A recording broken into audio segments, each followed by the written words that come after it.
Welcome to the Community Radio Network. Follow us always via social media on Facebook, Twitter, and Instagram at CRN Sports. Plus, listen to the new CRN 87.9 and still anywhere worldwide at wearecrn.com. We are CRN. Let me tell you about MPM, McAllister Precision Marketing. They can assist up-and-coming racers with career advancement, promotion, and assist in sponsorship procurement. MPM also has media and professional etiquette training. They work with premier driver development teams and limited late models to late models. And they also help the teams to make it up to the levels of K&N, ARCA, Truck Series, and even NASCAR Xfinity. Contact Tanya McAllister today at McAllister Precision Marketing, 803-361-6199. Today, get on the board with MPM. CrateInsider.com is your one source for crate racing tech and more. Whether you currently race with a crate engine or you are thinking about getting into the sport, our website has what you need. CrateInsider.com has tech videos, interviews with experts, and the best products in the industry. Dyno tested and proven, so we know they are the best products for crate engines. Visit CrateInsider.com today to get on the fast track to victory lane. This is Finish Line. This episode is an exclusive production solely for the private, non-commercial use of our listening audience. Any publication, reproduction, transmission of the accounts without the express written consent or permission is restricted and prohibited. To hear this replay or other previous podcasts, download on iHeartRadio, iTunes Radio, and TuneIn. As always, this show is for you. Thank you for listening.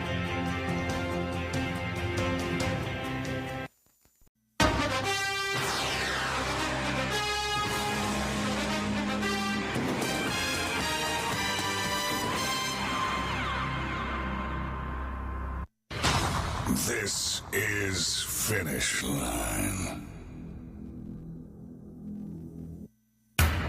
Undisputed, unrealistic, unscripted, and unrehearsed. This is Finish Line, a weekly podcast talking about the positive and negative of motorsports, asking the questions to drivers, promoters, and personalities, getting the information and responses of the sport others dare not to ask or even discuss. This is Finish Line. This radio podcast is from the heart, an in-depth analysis of everything in NASCAR, NHRA, IHRA, IndyCar, grassroots motorsports, asphalt, dirt, drag racing, karting, tractor pulling, boat racing, demolition derbies, and much more. From touring events to national, regional, weekly, and more. This is the podcast where the bull stops here. Whether it's asphalt, dirt, or drag racing, or anything else in life, there is always a finish line. Now, he's a respected veteran broadcaster with over 20-plus years experience, calling all forms of sports for public address, TV, and radio, from NASCAR to the grassroots. Please welcome your host, Wesley Outland.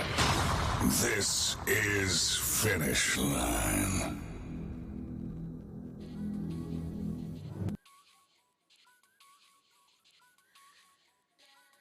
Afternoon. Welcome to another edition of Finish Line, the January 25th show. We've made it at Volusia this week.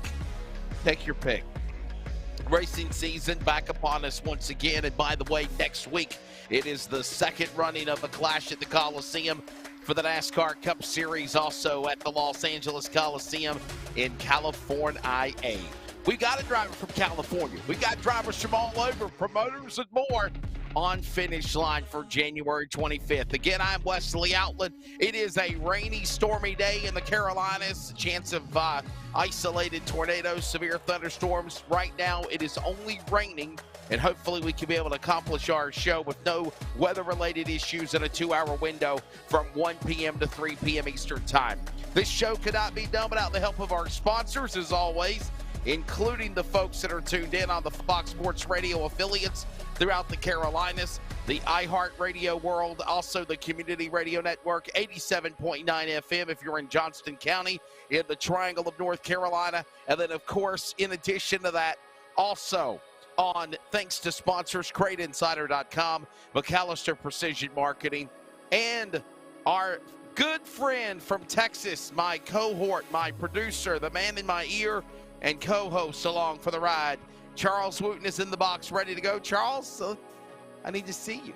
Get rid of my thanks for watching. By the way, to all of you fans out there, thanks for watching. But now here is Charles Wooten for a public service announcement. Yeah. To be honest, you're lucky you got me. I was kind of jamming out to the music and rocking out, so I was half tempted to just leave my camera off while I jammed out to the music. You digging our new theme song, aren't you? It is. It starts out quiet, and then it makes you want to beat your head to it. I just felt like it was time to change it. We've had the same, the same music for what? I think it was 4 years, so it was time to change it up. It was time to change the logo, so I thought it was pretty cool to also change the music as well. So, how's your week been, man? How's it going? Well, I'm going to say good for the general audience. So you know my morning. So you know all the text messages that have gone on between me, you, and Jeff. So, yes, I understand your frustration of the world. Yes. Yes, but we're going to say good. It's going good. I do have hopes that we get to get Brockton Packard back in the booth tonight.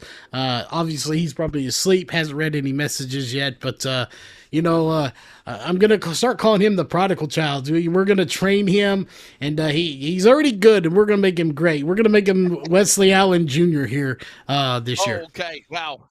I don't know if anybody wants to be a junior version of me, no doubt about it. But hey, listen, Charles, before we wait for our first guest as we get ready to bring in our awesome 5-guest panel, Actually, they're here.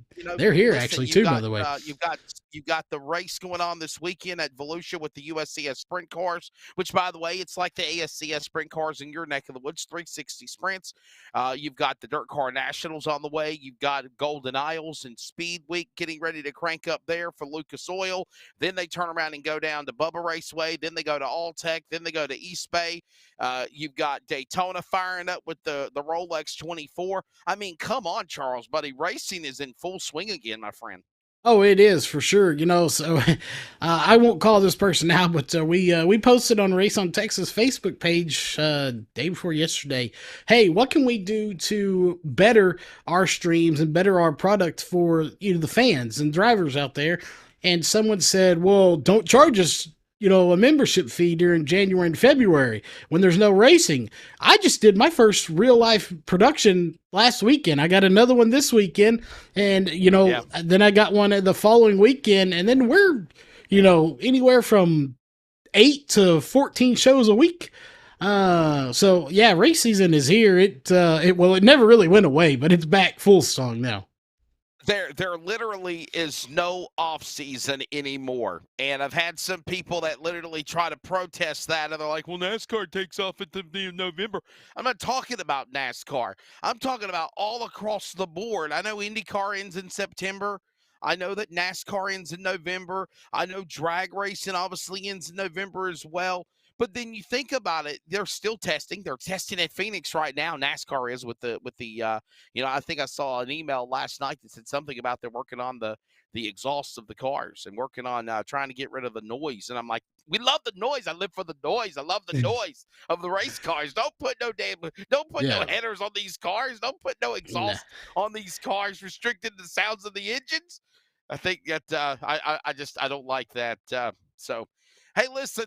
Finish line is ready to go. Our first guest is about a minute away. Let's cue up our intro for guests on the program. As again, we got a great guest lineup here for Finish Line for January 25th. Coming up, good to have Ben Sumner, Crisp Motorsports Park, Watermelon Capital Speedway in Cordell, Georgia. Champion Racing Association, the Southern Super Series, they fire up with Speed Fest. This weekend, Ben Sumner will be joining us next to talk about all the details of Speed Fest at Cordell, Georgia. By the way, if you can't be there live, Friday and Saturday, coverage as a subscriber will be on RacingAmerica.tv. Coming up at 1:30, Devin Moran, the mailman out of Dresden, Ohio, the son of the $1 Million Man, Donnie Moran from Eldora, will be joining us to talk about his sweep at Volusia for the Sunshine Nationals, the lid lifter for the 2023 World of Outlaw Case Equipment Late Model Series. We'll have him on Charles Wooten, my producer, cohort, will have a 15-minute segment to talk about something in the world of racing, iRacing, whatever it was going to be at 1:45. Then we go right into hour number 2 with flying Ryan Millington, getting ready for the icebreaker. Jacob Gomes, the All-Star Showdown winner at Irwindale, and Garrett Zacharias also getting ready for ARCA at Daytona.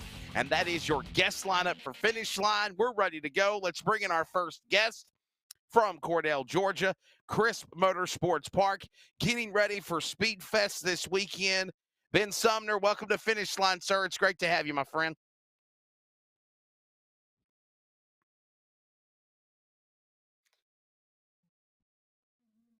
Ben, we'll try to bring you back here. I see a picture of Ben. I see Ben Sumner. Obviously, we'll try to get him right back in the box here again. So just try to reconnect with us. We'll try to bring him back. We always have these. I don't understand it. Is it? Do I not give the best directions, Charles? I thought I gave. I mean, it's so easy a caveman could do it. What's that?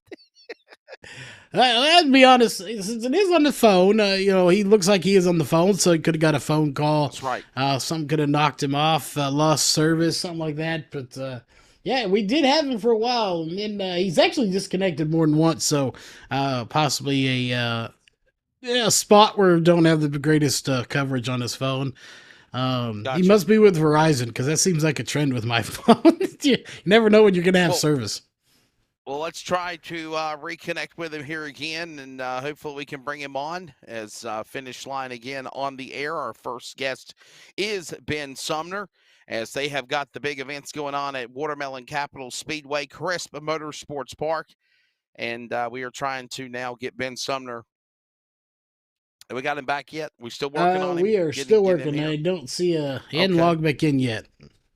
Okay, we'll see if we can get him restarted here. He might have had a phone call, but again, we've got Ben Sumner. You see him right here on the screen, right here to the right of myself. We just got disconnected there, so we'll get Ben Sumner back on. Looks like he actually is outside at the racetrack. So yeah. Hey, listen, as I mentioned, Speed Fest is going to be a big show at Watermelon Capital at Crisp Motorsports Park. You want to make plans to join them for that. I mean, whenever we get him reconnected here, there is a plethora of super late models, pro late models, and even other support divisions that are on the card for 5 action classes of racing. That kicks off with everything actually tomorrow with practice on Friday, qualifying on Friday as well, a couple of preliminary classes, and then the big races for the super late models for 150 laps, to the pro late models for 100 laps and more coming up this weekend on Friday and Saturday, the 27th and 28th. If you cannot be there, again, it will be on racingamerica.tv for the coverage of the event. Ben Sumner, trying to reconnect with him, Charles, until he pops back up, jump back on the screen, my friend. And obviously, as you mentioned, Bud, I mean, there's racing going on all over. Didn't you do a race broadcast? Was it Heart of Texas this past weekend, and the water truck tipped over? It wasn't Heart of Texas, so we won't put that evil on them. But Heart of Texas is a really good track. But yeah, it was. It did have an O in it. It was Big O Speedway. And that Speedway, okay. Yeah, in Enos, Texas, I do believe. And yeah, that post had over 400 shares on it. I'm not really sure how you tipped it over, but yeah, it was on the top of the turn 2, and it just rolled over on its side. And that delayed everything, which is actually good, because while we wait on him, a funny story.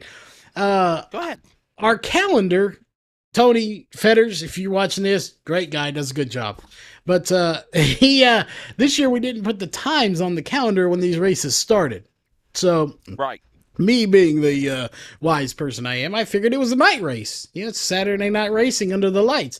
No, it was a 3 p.m. start race. I was in bed, got a phone call. Hey, are you ready to go? I'm like, well, yeah, I just taking a nap to be freshened up because it might be a late night. He's like, no, the racing starts at 3.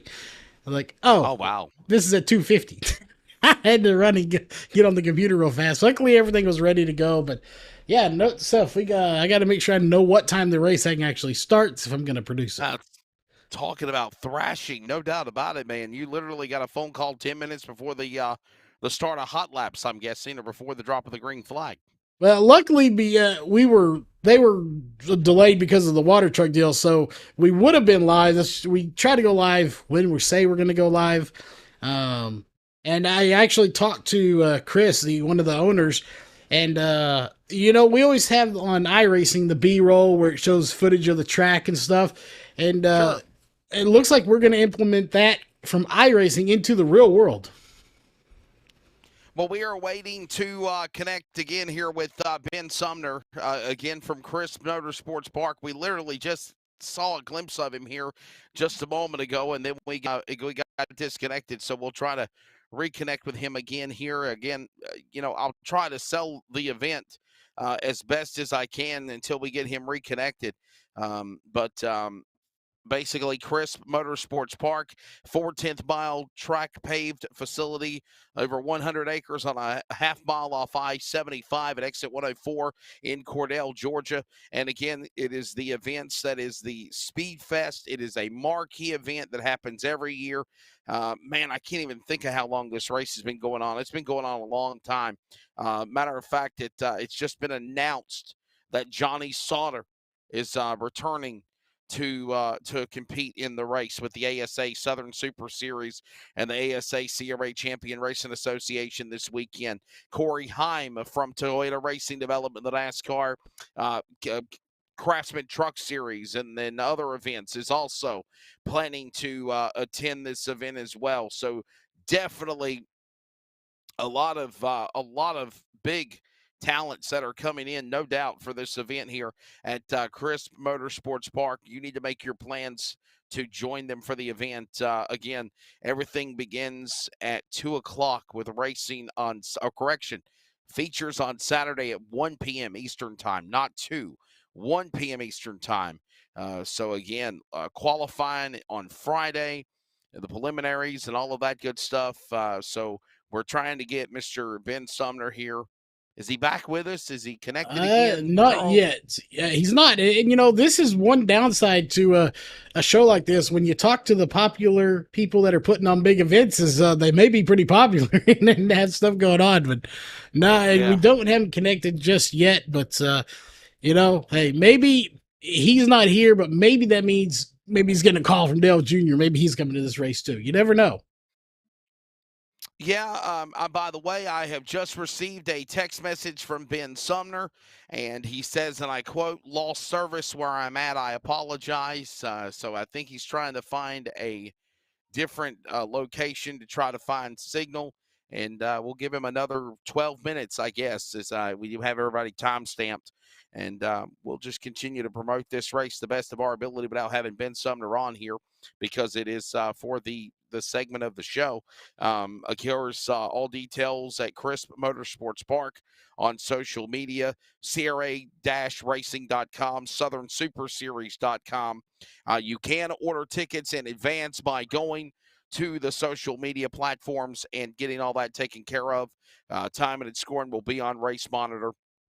By the way, qualifying will begin at 5 o'clock or right before 6 o'clock on Friday night. And then, of course, the race is Saturday at 1 there. And Track Enterprises, Bob Sargent and the new people behind the ASA National Tour, the Stars National Tour, ASA Southern Super Series, ASA Champion Racing Association, Tim Bryan and company, all working together to make that happen, Charles. So my question is, since he's unfortunately not here, do I still get to ask my question to him and let you answer it? I can. Go ahead. All right. So my question is just to eat or something. Well, it is about food, but I'm just curious how they got the watermelon thing going on over there. Like, how did that get started? So I can answer that question for you, and it pretty much sells in what the name of the racetrack is. It's Crisp Motorsports Park, but it is Watermelon Capital Speedway, and the reason why is Cordell, Georgia is the watermelon capital of the world. Watermelons, the watermelon crawl, and more comes from Cordell, Georgia. So that answers your question. So my next question, is that where Ross Chastain comes from too? No, Ross Chastain is from Alva, Florida, where Oh. they grow watermelons, but it's not the watermelon capital of the world. What an imposter. He needs to move there. He needs to move to the watermelon capital of the world if he's going to start smashing Charles is watermelons. Like, damn it, Wesley stumped me, man. I thought I was going to really get him on that one. So, but no, that's actually. I wish we could have had Ben Sumner on. I wish we could get him on the program, and we'll promote it as best as we can. And again, Racing America will have broadcast coverage of the event. Previous winners of the race of the Speed Fest that's going on this weekend in Cordell, Georgia at Watermelon Capital Speedway includes the inaugural winner back in 2002. Got a good one for you here, Charles. Here's a trivia question for you. Who was the inaugural winner of Speed Fest? Do you know it? By the way, it did not take place. It did not take place at Cordell. It was at another track that you like. It's actually on iRacing Sim. No longer. I'll give you this much. The track is no longer in existence. Well, that's easy. That's Myrtle Beach. No. Listen to me, okay? Come on. You're getting ahead of yourself. The track is no longer in existence. It is available on iRacing in dirt and pavement. Oh, Lanier, but also USA International. Oh, so yes. The first race of Speedfest was held in 2005 in January 2005 at USA International Speedway in Lakeland, Florida. That lasted for 4 years. Charlie Menard was the inaugural winner.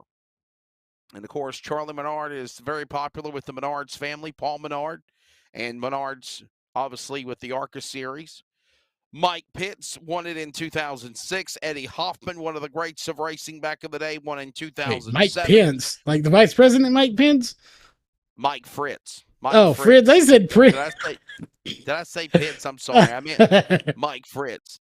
Eddie Hoffman, 2007. Jeff Chiquette from Loxahatchee, Florida, won the event in 2009. Kyle Busch went back-to-back 2 years in a row in 2009, 2010, and that was the first time that it was moved to Lanier. Yes, you did mention Lanier, and that track is on iRacing as well in dirt and pavement as well as USA, and that track is still in existence, but they don't race with it anymore. They tried a while back to do a Legends car event and a pass event, but they haven't done anything since then. And then, of course, Chase Elliott, NASCAR champion of 2019, won it in 2011. Kyle Busch went on to win it again for the third time. Chase Elliott then went back-to-back with Jeff Chiquette, winning it in 2013. Now, since 2012? I'm just looking at here. Yeah, since 2012. Speedfest has been at Cordell at Watermelon Capital Speedway.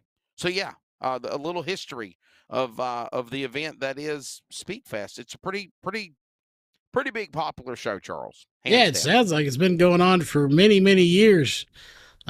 So those are always good to have those multi-year events where they just keep growing and growing and getting bigger.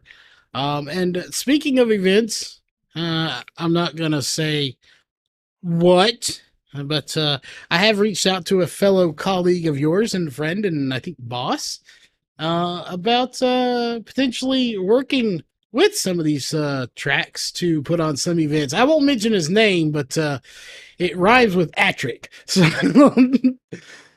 wait, you can say Patrick Hahey. That's fine. I know. He's my buddy. But I know.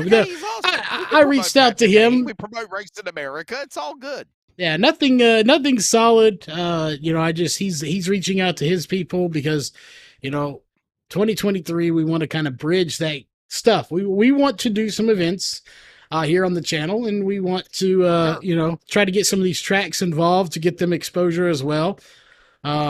So yeah, we're in talks again. Nothing ever is final until it's final. So we're just seeing what we can do, and maybe we can make something happen. So I will tell you that obviously I found this out back in January, I think it was, whenever me and Alan Dietz were talking at the coverage of the New Year's Bash.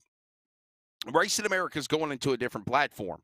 They're doing things differently. They're not doing the, when I want to say this is I don't want anybody to, you still be a subscriber. You can still get pay-per-views for events, special shows, but there's kind of a different way that they're doing stuff. They're not going to be at, all of these different weekly tracks and all these different series, and they're kind of branching out, and you got to have a contract. And let's be honest, the way a lot of these things are done now, Charles, is you got to have a contract to do these events. And in doing so, they're bumping this one or moving on from this one to still keep this one or continue to grow with Racing America and go in another direction and bring in a new series or a new track. And, I applaud them for that. I think that, these streaming partners, and that's one of the things I got to give props to for what they did with Ron Barfield at Dillon Motor Speedway, is they were giving money back to the track promoter. When they go to Watermelon Capital this weekend at Cordell, when they do these other big events, they have found a way in their production, in their infrastructure, somehow to be able to find a way, Charles, to give money back to the promoter, where the promoters are making money even though there is streaming broadcasting going on, and they don't feel like they're being taken advantage of or they're being cheated out of the product that the tracks are putting on for the fans that are in attendance to watch it. Yeah, they took the Race on Texas thing. That's what we've been doing for 4 or 5 years now. You take your, maybe your so. fee. Maybe so. Yeah, you take $40 a month, and 50% of that goes to the track. I think they said last year we gave around, just in Texas tracks, we gave over $200,000, $250,000 back to these tracks. Wow. Just for letting us be there to stream. They get money. They'll get, $2,000, $3,000, $4,000, $5,000 checks a month, which definitely helps. And we do have guest number 2 connected. Well, let's just go ahead and bring him on right now if we're ready to go. So, again, big event going on this weekend at Cordell Motorsports Park. It is Speedfest. Ben Sumner unable to join us, so we saw him on the screen, but, of course, some technical issues. And we will go right into our next guest a couple of minutes earlier. And it's always great to grab a word with the mailman from Dresden, Ohio. I think he's in Florida somewhere. I think he's already down south for the continuation of Speed Weeks. Devin Moran, welcome to Finish Line. It's great to have you back, buddy. I appreciate it, y'all. I'm actually in Georgia at the moment. We just pulled into Golden Isle Speedway. We were just trying to get ready to park, but we'll put that on a hold, hang out, and talk to you guys here. And, had a good start to the year and excited to get it rolling. Yeah, the big events going on for the Lucas Oil Late Model Dirt Series kick off the 2023 Lid Lifter this weekend. A matter of fact, tomorrow is racing. Thursday, Friday, Saturday. Practice is tonight. And what's the weather look like over there, man? Obviously, we got some pretty nasty weather coming into the Carolinas. Has it already passed over there in that area? No, so practice is not looking great for tonight. It's like 100% chance of rain from about 6 to 9. But other than that, the rest of the weekend is like a 2% chance of rain all weekend. So super excited for Kyle Bronson and his whole crew here at Golden Isle Speedway. It's always a fun track to race at. It's fast and it's good racing. Last year was some of the best racing I've seen here. I could be biased because I ran good, but it was good. They've got the track looking really nice. We tested here last week and it was really nice both days we tested. So they've got the grass cut, the track ready, the bleachers cleaned, and haulers. There's probably 30, 35 haulers already pulled in, and I'm sure there's a bunch more coming. I would be hard-pressed to say, Devin, hands down, as long as we've been in this industry, I'd rather deal with a rainy practice day than definitely race day being rained out, hands down. 100%. So, yeah, with the way the weather looks, I don't even think we're going to unload today. We'll just let everyone else try to fight the rain and mud if they don't cancel. But like I said, the weather looks awesome the next 3 days. So hopefully Kyle gets a really good crowd. That way he can keep growing this event. It's $25,000 to win this year, which is probably the biggest payout down here in all of Speed Weeks. And Kyle's stuck his neck out. So hopefully he gets the support from people. Yeah, of course, he is referring to the killer Kyle Bronson out of Brandon, Florida, longtime racer in the Brandon Ford 40B entry, race car engineering and more, and a regular on the Lucas Oil Late Model Dirt Series as well. No doubt about it, not only will he probably be running this track, and along with the family and the wife, he will also be racing as well because he will have his part of Speed Weeks too. Devin, let's go back to Volusia, my friend. A big win for you with the World of Outlaw Case Equipment Late Model Series. Nice lid lifter at the Sunshine Nationals. Obviously, the big race on Saturday was canceled because of the weather, or projected crazy weather patterns is the word. It wasn't really said rain out, but I mean, I can understand because of weather-related issues. But man, looked like Thursday and Friday, the number 9 car was doing really, really well. Another big win for Longhorn Chassis. Wesley, we're number 99 this year. Come on, brother. 99. That's right. You're at 99. Don't worry, I'm still getting used to it too. I heard him say 99 over the radio once. I was like, who is this 99 guy not listening to anyone? And I realized it was me, so I'm still trying to transition too. But no, I am glad to be back in Dad's number. That's the number I was until I started racing for Ty. So it's awesome to be back in the 99, what I was used to. But yeah, an awesome start to the year, you know.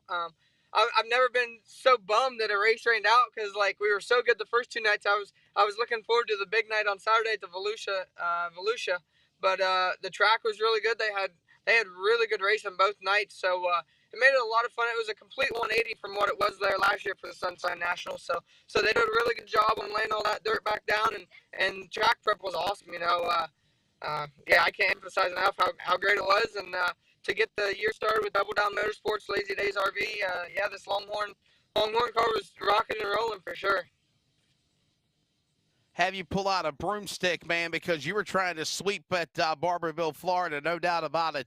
Man, to drive the 99, obviously your dad, Donnie Moran, his success, what he's done in his dirt racing career, now letting you have the ropes and building your own legacy. You know, what does it mean to drive that 99, that number so historic to so many people, knowing what Donnie did, and now you, Devin, get to continue that legacy?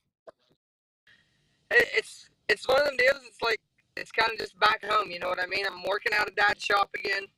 That's where we base this team out of, and I get to be the number I grew up knowing and wanting to be. You know, I watched my dad my entire life race, a lot of his career, and I never seen him in another number other than 99. And there's a lot of people out here that haven't seen me race 99 because I didn't really get on the national scene until I was number 9. But to get back at 99 and to get the start we had, I think people will remember I'm 99 from now on, hopefully.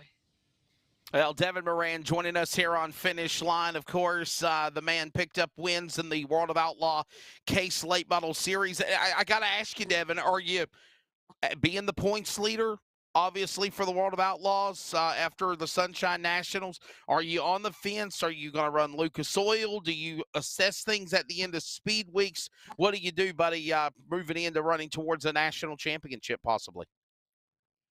To be honest, we're fully based on running this Lucas Oil deal. Lucas is a really, really great series, which really we have a bunch of great series in our sport right now. The World of Outlaws Case Construction is also a really good series. Steve Francis is their new series director, and everyone they got over there. But no, we're fully focused and prepared. I feel like to try to go out here and try to win us a Lucas Oil Championship. You know, having a team that we're all getting familiar with each other will definitely be tough, and we'll have our hurdles we'll have to jump. But as long as we have speed and we're working together and we're doing what we need to, we'll try to be in the top 4 at Eldora and see what we can do at the end of the year. We're talking with, again, Devin Moran, Charles Wooten in Texas. You got anything for the mailman? And the 99, might I add. Yes, I do. My question is, because I'm looking at his website, so I can go buy some merchandise. But you got Eldora in September, and you got Knoxville in September. Both obviously really, really nice tracks. Which one you think would be your favorite if you had to pick between the two? So I've only actually raced at Knoxville once ever. We did run 4th in the Nationals that year. It was 2019. And I had a blast running out there, and I cannot wait to get back. I think I usually run pretty decent at big tracks, especially black dirt like that, where you have to make sure you hit your marks and this and that. So I cannot wait to get to Knoxville. but nothing tops Eldora. I mean, Eldora is the king of dirt late model racing. So we've got 3 chances to win a big race there this year, and I want to run really good in all of them, and hopefully we can pull one of the 3 off at least. So listen, a lot of people might not know, or they don't know the history of racing, but the reason why your father is called the $1 Million Man, Donnie Moran, is because he is the only driver to win a $1 million race back in 2001 when he won at Eldora. Now, that changed, obviously, in last year. In addition to that, you also have the sprint cars racing for $1 million to win for the first time ever at Eldora. Devin, what can you say about what Eldora Speedway has done with the sport? And do you think it's time that a sprint car race paid $1 million to win, like for dirt late models? Yeah, I mean, obviously, I don't think there will ever be anything like that first Eldora Million, the one dad one. I mean, that's practically what his career is famous for now. He's won 500, 600, 700 races. I don't know how many he's won, but to be the first person to ever win $1 million on dirt, it kind of set the standard for everything, And he was really, really good at that point in time in his career, especially at Eldora. And it was awesome what we got to do last year. And I poured my whole heart and soul into trying to win that race last year. And JD did what he had to do, and he did a good job. And that's actually the best run I've ever had at Eldora. I ended up running 3rd, but no, it was. It's cool to watch the sprint cars do. People keep asking me, "You're going to go race a sprint car, this, that," and I practice some sprint car stuff. But I'm gonna be watching the sprint car race for sure. I'm probably not going to be participating, but I can't wait to watch it, and I'm sure there's going to be some dramatics in it for sure. So coming up this weekend is the Super Bowl of racing at Golden Isles. You mentioned 25,000 win on Saturday night, 3 nights of racing, Thursday, Friday, Saturday this year at Golden Isles Speedway in Brunswick, Georgia, which is a hop, skip, and a jump right off of I-95, right before you cross into the Sunshine State of Florida. So you go back to Florida, and then what? Is it Monday and Tuesday of next week you're at Bubba Raceway in Ocala? It's actually Sunday and Monday, so we got 5 nights of racing in a row. We're Thursday, Okay. Friday, Saturday here at Brunswick, and then we'll be heading out right after the races, hopefully with smiles on our face, and heading down to Bubba Raceway Park on Sunday and Monday. So we've got 5 nights of Lucas Oil racing in a row, so I'm definitely excited to get the Lucas series started this year. And then if I remember correctly, you've got another 3 nights of Lucas Oil at Alltech Raceway in Lake City, Florida. And then you turn around and you go for a whole 6 nights at East Bay Raceway Park, which I find ironic differently because, Devin, what is the deal? Is East Bay done after this year? Or I keep hearing rumors that says it's finished. Next year's the last year. When is it going to be, buddy? Yeah, so when I talked to Al at the end of last year, he said 2 more years. We've got this year, and he's going to have a complete season this year. And then next year will be the finale, like the end of East Bay forever, so they say. So Al pretty much said he's going to tear the lights down, tear the bleachers down, whole 9 yards, and sew everything off. So I guess at the end of next year, it's all done and over with. So I look forward to East Bay each and every year. It's my all-time favorite track. I've always loved East Bay. I'll always love going to East Bay. But kind of sad knowing that that's going to be the end. And, I mean, look at Lucas Oil. They've been going there for years and years, and they've had 6 nights of racing there for years and years. So to see it come to an end next year, it's sad to think about, but we're going to enjoy it until it happens. One of the a racing memory that I'll always remember was my first time on the broadcast crew at East Bay, and having the opportunity to entertain everybody during the rain delay. And me and James Essex got introduced to what was the strawberry shortcake at the East Bay Raceway Park live on the air. And let's just say that I went bonkers for it because, Charles, you know that I love sweets. But definitely, and Dr. Pepper, yes, sir, live on the air right now. I've got me a cream soda, Dr. Pepper, some strawberry cheesecake from East Bay, strawberry cake, not cheesecake, strawberry shortcake from East Bay Raceway Park would be great to have right now, no doubt. But Devin, what is a Florida food that you enjoy during speed weeks? And I have to say this on the air, I'm also a fan of crispy, crunchy frog legs. I I've never had frog legs, but I'll tell you, like, it's pretty cliche. What I look forward to every year coming down to Florida, two things. Hungry Howie's Pizza, because they have a buffet down by the track at East Bay that we'll go to. And Yes, then yes. the other thing, I always look forward to the ice cream stand at Volusia when they run us out every day. Bet your butt I'm getting a waffle cone vanilla with some sprinkles on it every day. I love it. It's the best.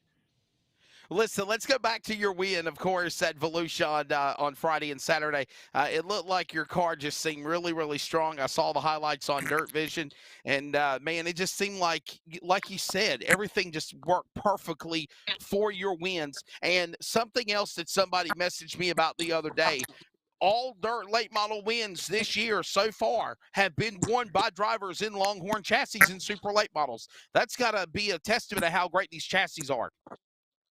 Yeah, it is. Like I said, that the Lazy Days RV Longhorn chassis has just been like they've been phenomenal.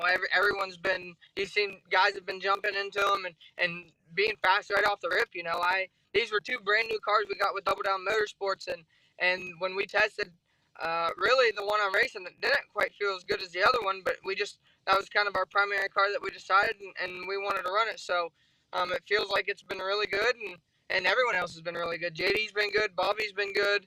Mikey Marler was good out at Arizona, or New Mexico. So, yeah, I keep telling everyone they're the best in the business, and our Bill Stein shocks have been really good. It's a great combination with our Airbox springs. So I feel like we have a really good package, a really good team, and yeah, there's a reason why Longhorns are winning. All them guys, Steve Arpin and everyone at the shop, they work their butts off, and they make sure to provide us with quality, fast race cars. Devin, I got to ask you this question, man. Could this be the year you think that all the stars could align for the young man out of Dresden, Ohio, and the mailman carries the Lucas Oil National Championship in 2023 at Indianapolis at the end of the year in December? Yeah, like I said, I mean, it's a long season. It starts tomorrow night, obviously, at Brunswick, and we have to have a good speed weeks. But once you leave speed weeks, you kind of have to forget about it just because it's a completely different animal down here compared to everywhere else. So Sure. we get through speed weeks, we make sure we don't have any problems, and me and my guys, we keep working together and get to know each other better and get a nice little routine going. And yeah, hopefully we're hitting on all cylinders once we leave speed weeks, and just got to be consistent, not have any DNFs, no failures, and be fast. You know, at the end of the day, if you're winning races and you're fast, it'll put you in the right position. So we do that. Like I said, we'll be racing for a championship at Eldora, hopefully. Yeah, you know, Devin, we've known each other, your dad, Donnie, for a long time. And, of course, as long as me and you've met each other, always great personality and great to chat with. And, you know, from what you did with Ty Twarg race cars and you guys amicably splitting, there was no big, beef or war falling out. I mean, you basically said, hey, I want to go this way. I'm going to go back home. I want to go back to Daddy's race shop. What does it mean to go back inside to where your daddy built his racing legacy, running with that car, running with the 99, but most of all, having Daddy there to help you in case you need something? Is he down there with you at Speed Weeks, actually? Yeah, I mean, everything, just back reiterating with Ty, I mean, he's done so much for my career. You know, like I said before, I never really was on the national scene until Ty came along and picked me up and let me race for him. And I've learned so much over the last 6 years racing for Ty. I can't thank him and his family enough. You know, they did everything they could in their power, and I was thankful for that. And I felt like he was the same because I treated his stuff like it was my own, and I had an opportunity with Roger Sellers and Double Down that I just couldn't pass up, especially getting to move back down to Dad's shop.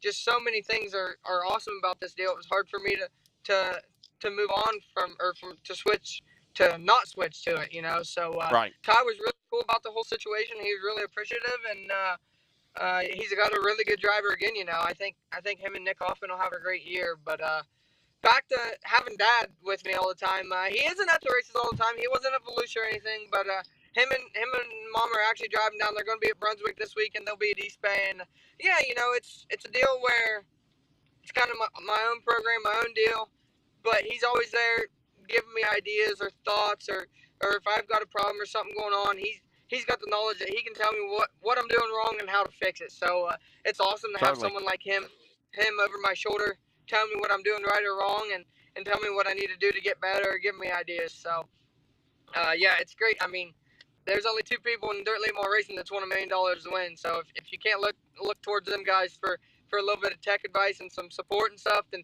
I don't know who you'd look to. So it's pretty cool. I got him in my corner. And I will tell you this, to anybody out there on Finish Line, this is the true facts of life. Mom and daddies out there, raise your kids well to grow up and become the outstanding young men and women they are. But as you become men and women as yourselves, like Devin or myself or anyone, always know that you're still going to need your mother and father. Doesn't matter how old you get. Never take them for granted. Always appreciate them. I'm 39 going on 40 years old this year, and I still have conversations with my mother and father to this day. I still spend time with them. I still text them. I still communicate with them. So definitely have that communication. I'd have to say, Devin, with your mom and dad, hands down, because it's always important, whether you're a kid or growing up to become a man, for sure. Yeah, 100%. I talk to my parents each and every day, and my grandparents as well. I'm lucky enough to have really, really great grandparents on both sides, and I talk to both sides all the time. So it's cool the support I get, and my family grew up racing, so I get some support from all my siblings and my family and everyone. So it's just awesome what we do and what I get to do, and I love what I get to do as a job and a career. So I'm thankful for that, and just blessed to be where we're at this point in life. Well, listen, Charles, you got anything left for Devin Moran? We got to let him go so he can go park in the rain at Golden Isle Speedway. Go get another win. There, that's all. I'm hoping to get 5 this weekend. I hope we get 5. Hopefully it all goes good. We'll see if we can make it happen. Well, listen, before I let you go, Devin, thanks for being on Finish Line, my friend. As always, a pleasure. Let everybody know how they can follow you on social media. And, yes, even Charles mentioned a plug. You got some awesome merchandise for the 2023 season as well. Let everybody know how they can do that as well in ordering. Yeah, my beautiful fiance, Lakia, she does all my merchandise, and we have an awesome lineup. We're literally picking it up. Once we get parked, we're going to go over and check it all out. So I'm excited to see it. But you go to DevinMoranRacing.com or ShopDevinMoran.com. You can get all my merchandise on there. I have Twitter, Instagram, Facebook, all Devin Moran Racing. Check it all out there. Once again, I want to say I greatly appreciate all my sponsors and supporters: Lazy Days RV, Big River Steel, C&W Trucking, McHugh's Chrysler Dodge Jeep Ram, Bill Stein Shocks, Longhorn Chassis, iBox Springs, CarSourceAuto.com, Red Oak Pub, FK Rod Ends, BP Race Fuels, the Cornet Race Engines, which I'm new to this year, have been running phenomenal so far. So just so many people that I can't thank enough, and I'm hoping we get to thank them a bunch more this week in Victory Lane.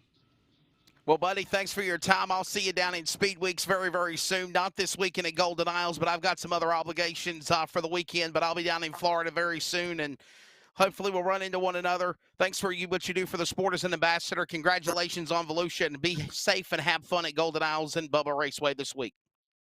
Thank you. I appreciate you having me on here, Wesley. Hey, ladies and gentlemen, out of Dresden, Ohio, in the car 99. I'm going to sure I got that correctly from now on. The mailman, Devin Moran. And yes, people say, why the hell does he mention nicknames? I love nicknames, Charles. We need more nicknames in motorsports. It is so damn great in the world of dirt racing. I wish that somehow, some way, you could get more involved in the world of pavement. I like that. There's a topic we could get started with, by the way. This is, by the way, our next guest on. Oh, guest 3's late. He's not here. I don't know where he's at. Charles Wooten. Charles, what do you think, man? More nicknames in the sport for pavement than like we see on dirt as well. What do you think, buddy? I think nicknames are great. I mean, we've got nicknames for everybody. We got the Cat Man. We got Jeff Stabnow. I don't know what his nickname is, except for Jeff runs off chicane corner or something. Stabnow. I don't know what his nickname is. Jeff Canada Corner Stabnow, yeah. So, yeah, I think we need nicknames for everyone. Quebec Corner? Where Quebec Corner. He managed to go off of it 8 times and still win the race. I don't know how that happens. Yeah. So that or his nickname would be Ninja, from when he tried to run behind Sean Brightsman and pick up spots while he was labbing him, and then actually came to me and was like, I thought I was being sneaky. No, Jeff, you were not being sneaky. We called you out on the broadcast. We knew what you were doing. So, yes, I think we need more nicknames for every driver. Biggest season ever for the Lucas Oil Late Model Dirt Series fires off tomorrow night. Golden Isle Speedway, Super Bowl of race winning Brunswick, Georgia. Again, Thursday through Saturday, Sunday and Monday, Bubba Raceway, Park Ocala, Florida. Then they've got 3 nights of racing at Alltech Raceway in Lake City, Florida. And then it culminates with the East Bay Winter Nationals. Only 2 more times to see it. And remember, broadcast coverage for their events will be, as always, on MAV TV on Flow Racing with the broadcast coverage. And, of course, the Dirt Car Nationals will be on Dirt Vision. Shameless plug to Pete Walton, Jim O'Shields, Sherry Walton, Andy Cook, and all of the drivers of the 360 Sprint Car Wing World. The USCS Outlaw Thunder Tour will be in action this weekend, beginning tomorrow with practice, racing Friday and Saturday, as part of their first time at Volusia Speedway Park. I think that's pretty damn cool, Charles, to see 360 sprint cars getting an opportunity to be done at Speed Weeks again, too, and the USCS getting a chance to be a part of it, because in years past, ASCS has been at East Bay. USCS has now got a Speed Weeks themselves, or a winter series. They're going to be, and I believe at Volusia. Next week, they're at Hendry Racing at Clewiston, Florida. Then they go to Southern Raceway. Then they go to Magnolia, Hattiesburg, around your neck of the woods. Okay, you're from Texas, but it's closer to where you are than where I am for some of those racetracks. But, yeah, I mean, like we said, Charles, literally racing is in full swing again. There was no off season. There is no off season. Mhm. And if you are not a fan that goes out and supports the racetracks, that's your own damn fault, because if you like pavement, if you like dirt, you got to go out and support it, because it's going on. It's happening.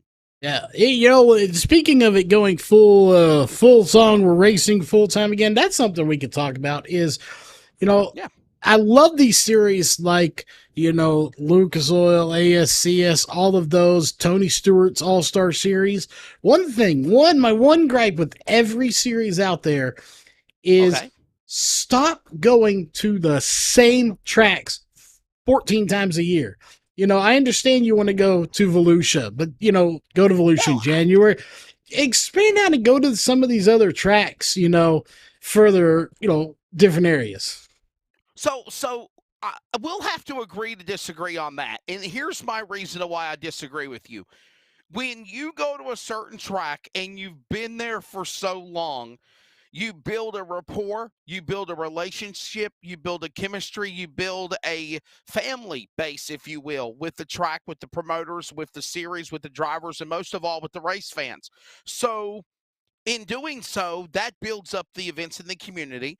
And I think that, though I agree that there's nothing wrong with thinking outside the box and going to new racing facilities, I think that the reason why promoters want to have Lucas Oil or World of Outlaws or ASCS, USCS, Carolina Clash, Southern All-Stars, Ultimate Fast Track, whatever, across the board, go back to their venues and make it annually, is because they know that they're money makers and they know that they're prestigious events. And I've always said this, Charles, and I've said it on Finish Line, and you've heard me say it several times off air as well. When somebody has a memorial race dedicated for their memory or their homage for what they've done in their career, for what they did in racing, and it becomes an annual event, it's just something that is special, and they don't want to lose that. That's why I honestly think that you see these sanctioning bodies continue to run in multiple places over and over again, for sure. Yeah, I'm all for the memorial races staying there. I just personally think, if you have Tony Stewart series, the World of Outlaws, ASCS, Sure. all of these big major series, if they would go to, more of a variety of tracks, and they all did that, then each weekend there could be a big show at each track, a series coming in. So there would always be something going on, and there may be, instead of ASCS, instead of the World of Outlaws going to, say 10 tracks just repeatedly, they go to, Sure. 15 tracks repeatedly, and just, widen that fan base out a little bit to the, like I know recently, just 2 years ago, they went to Lawton Speedway in Oklahoma. They'd Yes. never been Yeah. there before. You just got to go to new tracks and, I think they could build that rapport with the newer tracks as well and not hurt the old tracks, because the way I see it is, something, if you have something once a year or twice a year, it's new. Oh, cool. World of Outlaws is coming. If you go 4 or 5 times a year, you lose that wow factor at some point. I agree. I agree.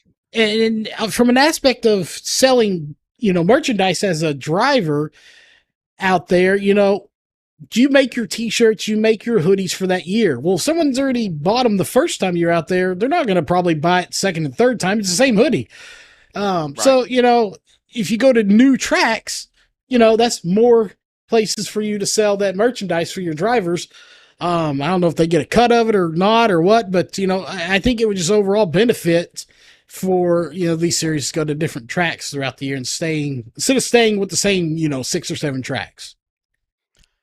Another big event that's going on this weekend is what I've always said officially kicks off Speed Weeks at Daytona. I know they have the Clash at the Coliseum for this year and last year for the last couple of years at the LA Coliseum. But, in my opinion, Speed Weeks fires off not only with the dirt races across the Florida, Georgia area, but also with the Rolex 24 hours at Daytona. That will get cranked up on Saturday. Now, before the big race fires off on Peacock and NBC Networks in USA this upcoming weekend on Saturday and Sunday, Charles, the iRacing version of the 24 hours of Daytona was phenomenal. I think there was close to, what was the number? 6,200 teams?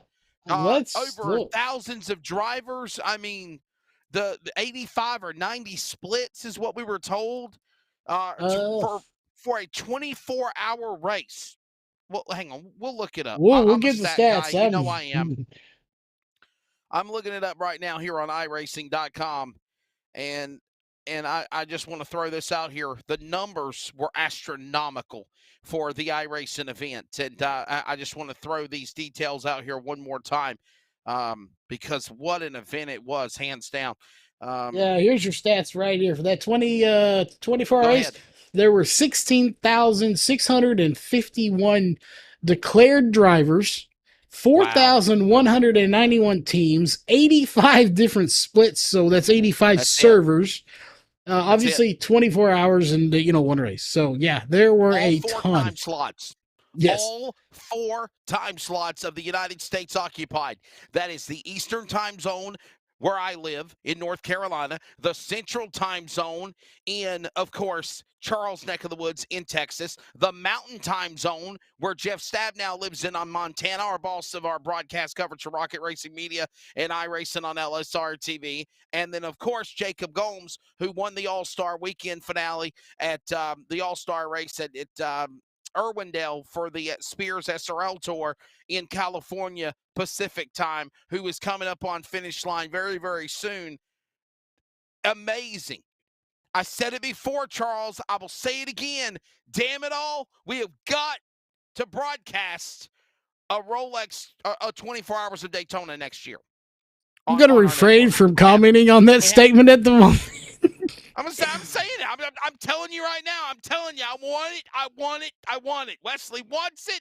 I want 24 hours of Daytona next year on iRacing on LSRTV. Well, I can tell you this, and you can confirm this because I was blowing up yours and Jeff's phone this morning. That what I want to do, I want to, leagues are fun. Yeah, I want to turn LSRTV into the home for big races, where we host our own stuff. We put on big money races, big name races. Yeah, crap, I'd love to do a race. Let's do I don't know if we can get Lucas Oil tied in with it. It'd be nice, but let's see if we can't do a super late model race and get Devin in on the race. I think it'd be awesome. I've already put out messages, and you'll probably see it on Facebook later. And we'll do a plug here for it as well, since it's my 15 minutes of fame. I think I know someone, I believe, one of the guys, I believe is at Rocket. He may be a different track. Again, I slept since then. But these money races are fun, but what I'm looking at possibly doing, maybe some free entry races or, $10, real cheap to get into these races. And instead of the winner, first, second, and third getting money, having custom trophies made. And not some little cheap ones. I'm talking like I want them custom made where we can make them the same every year. So it's a prestigious thing. And I think I got a guy in mind that builds trophies for a living. And if anyone out there watching, go look at Rocket Raceway Park. Look at their trophies. They're like 6 feet tall. They're huge. They're taller than me.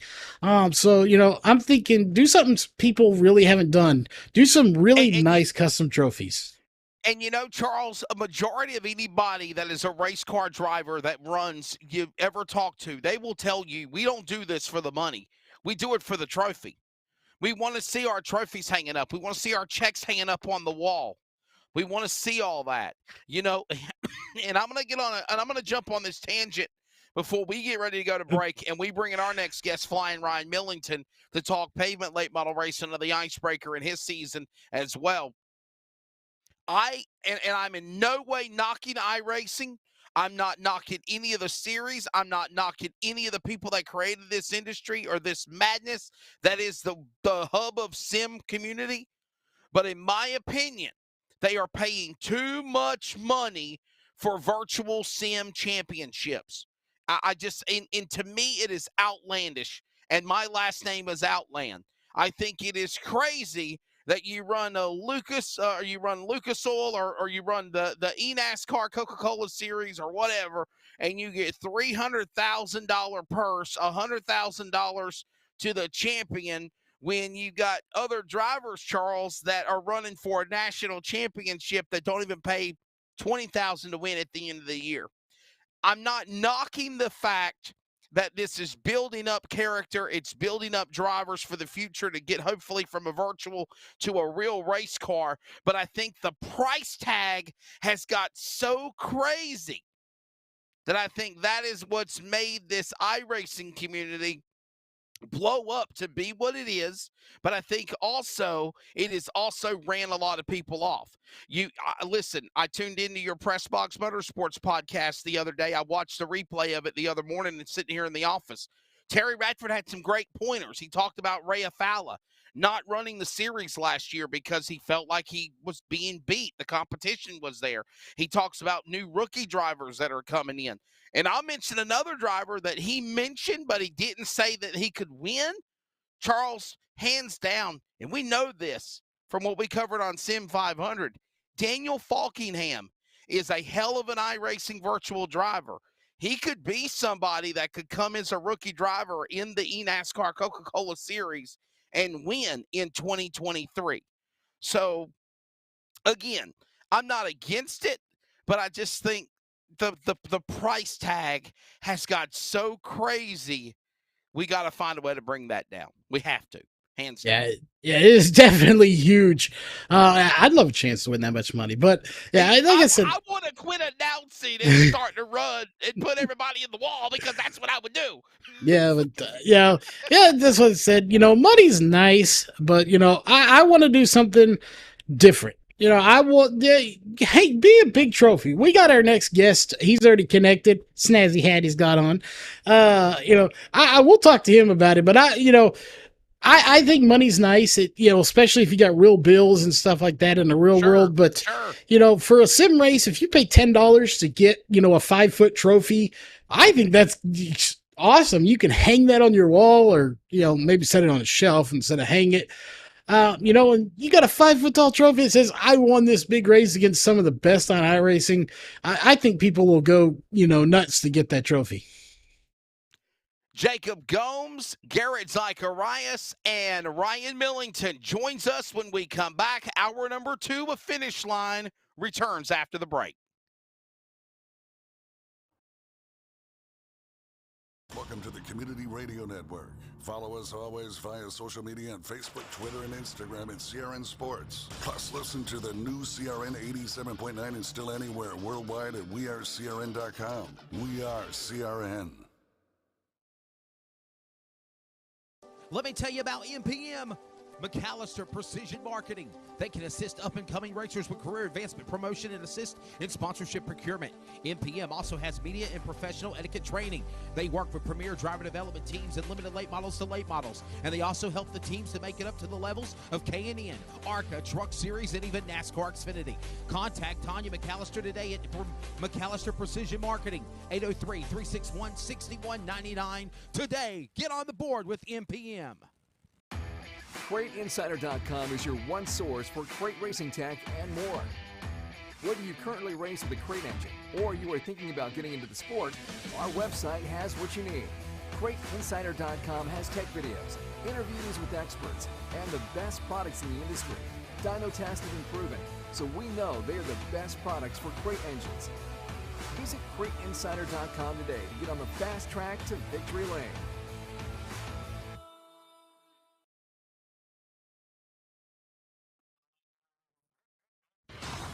This is Finish Line. And I do want to say one more thing in regards to the iRacing subject before we get Ryan Millington on in his race shop.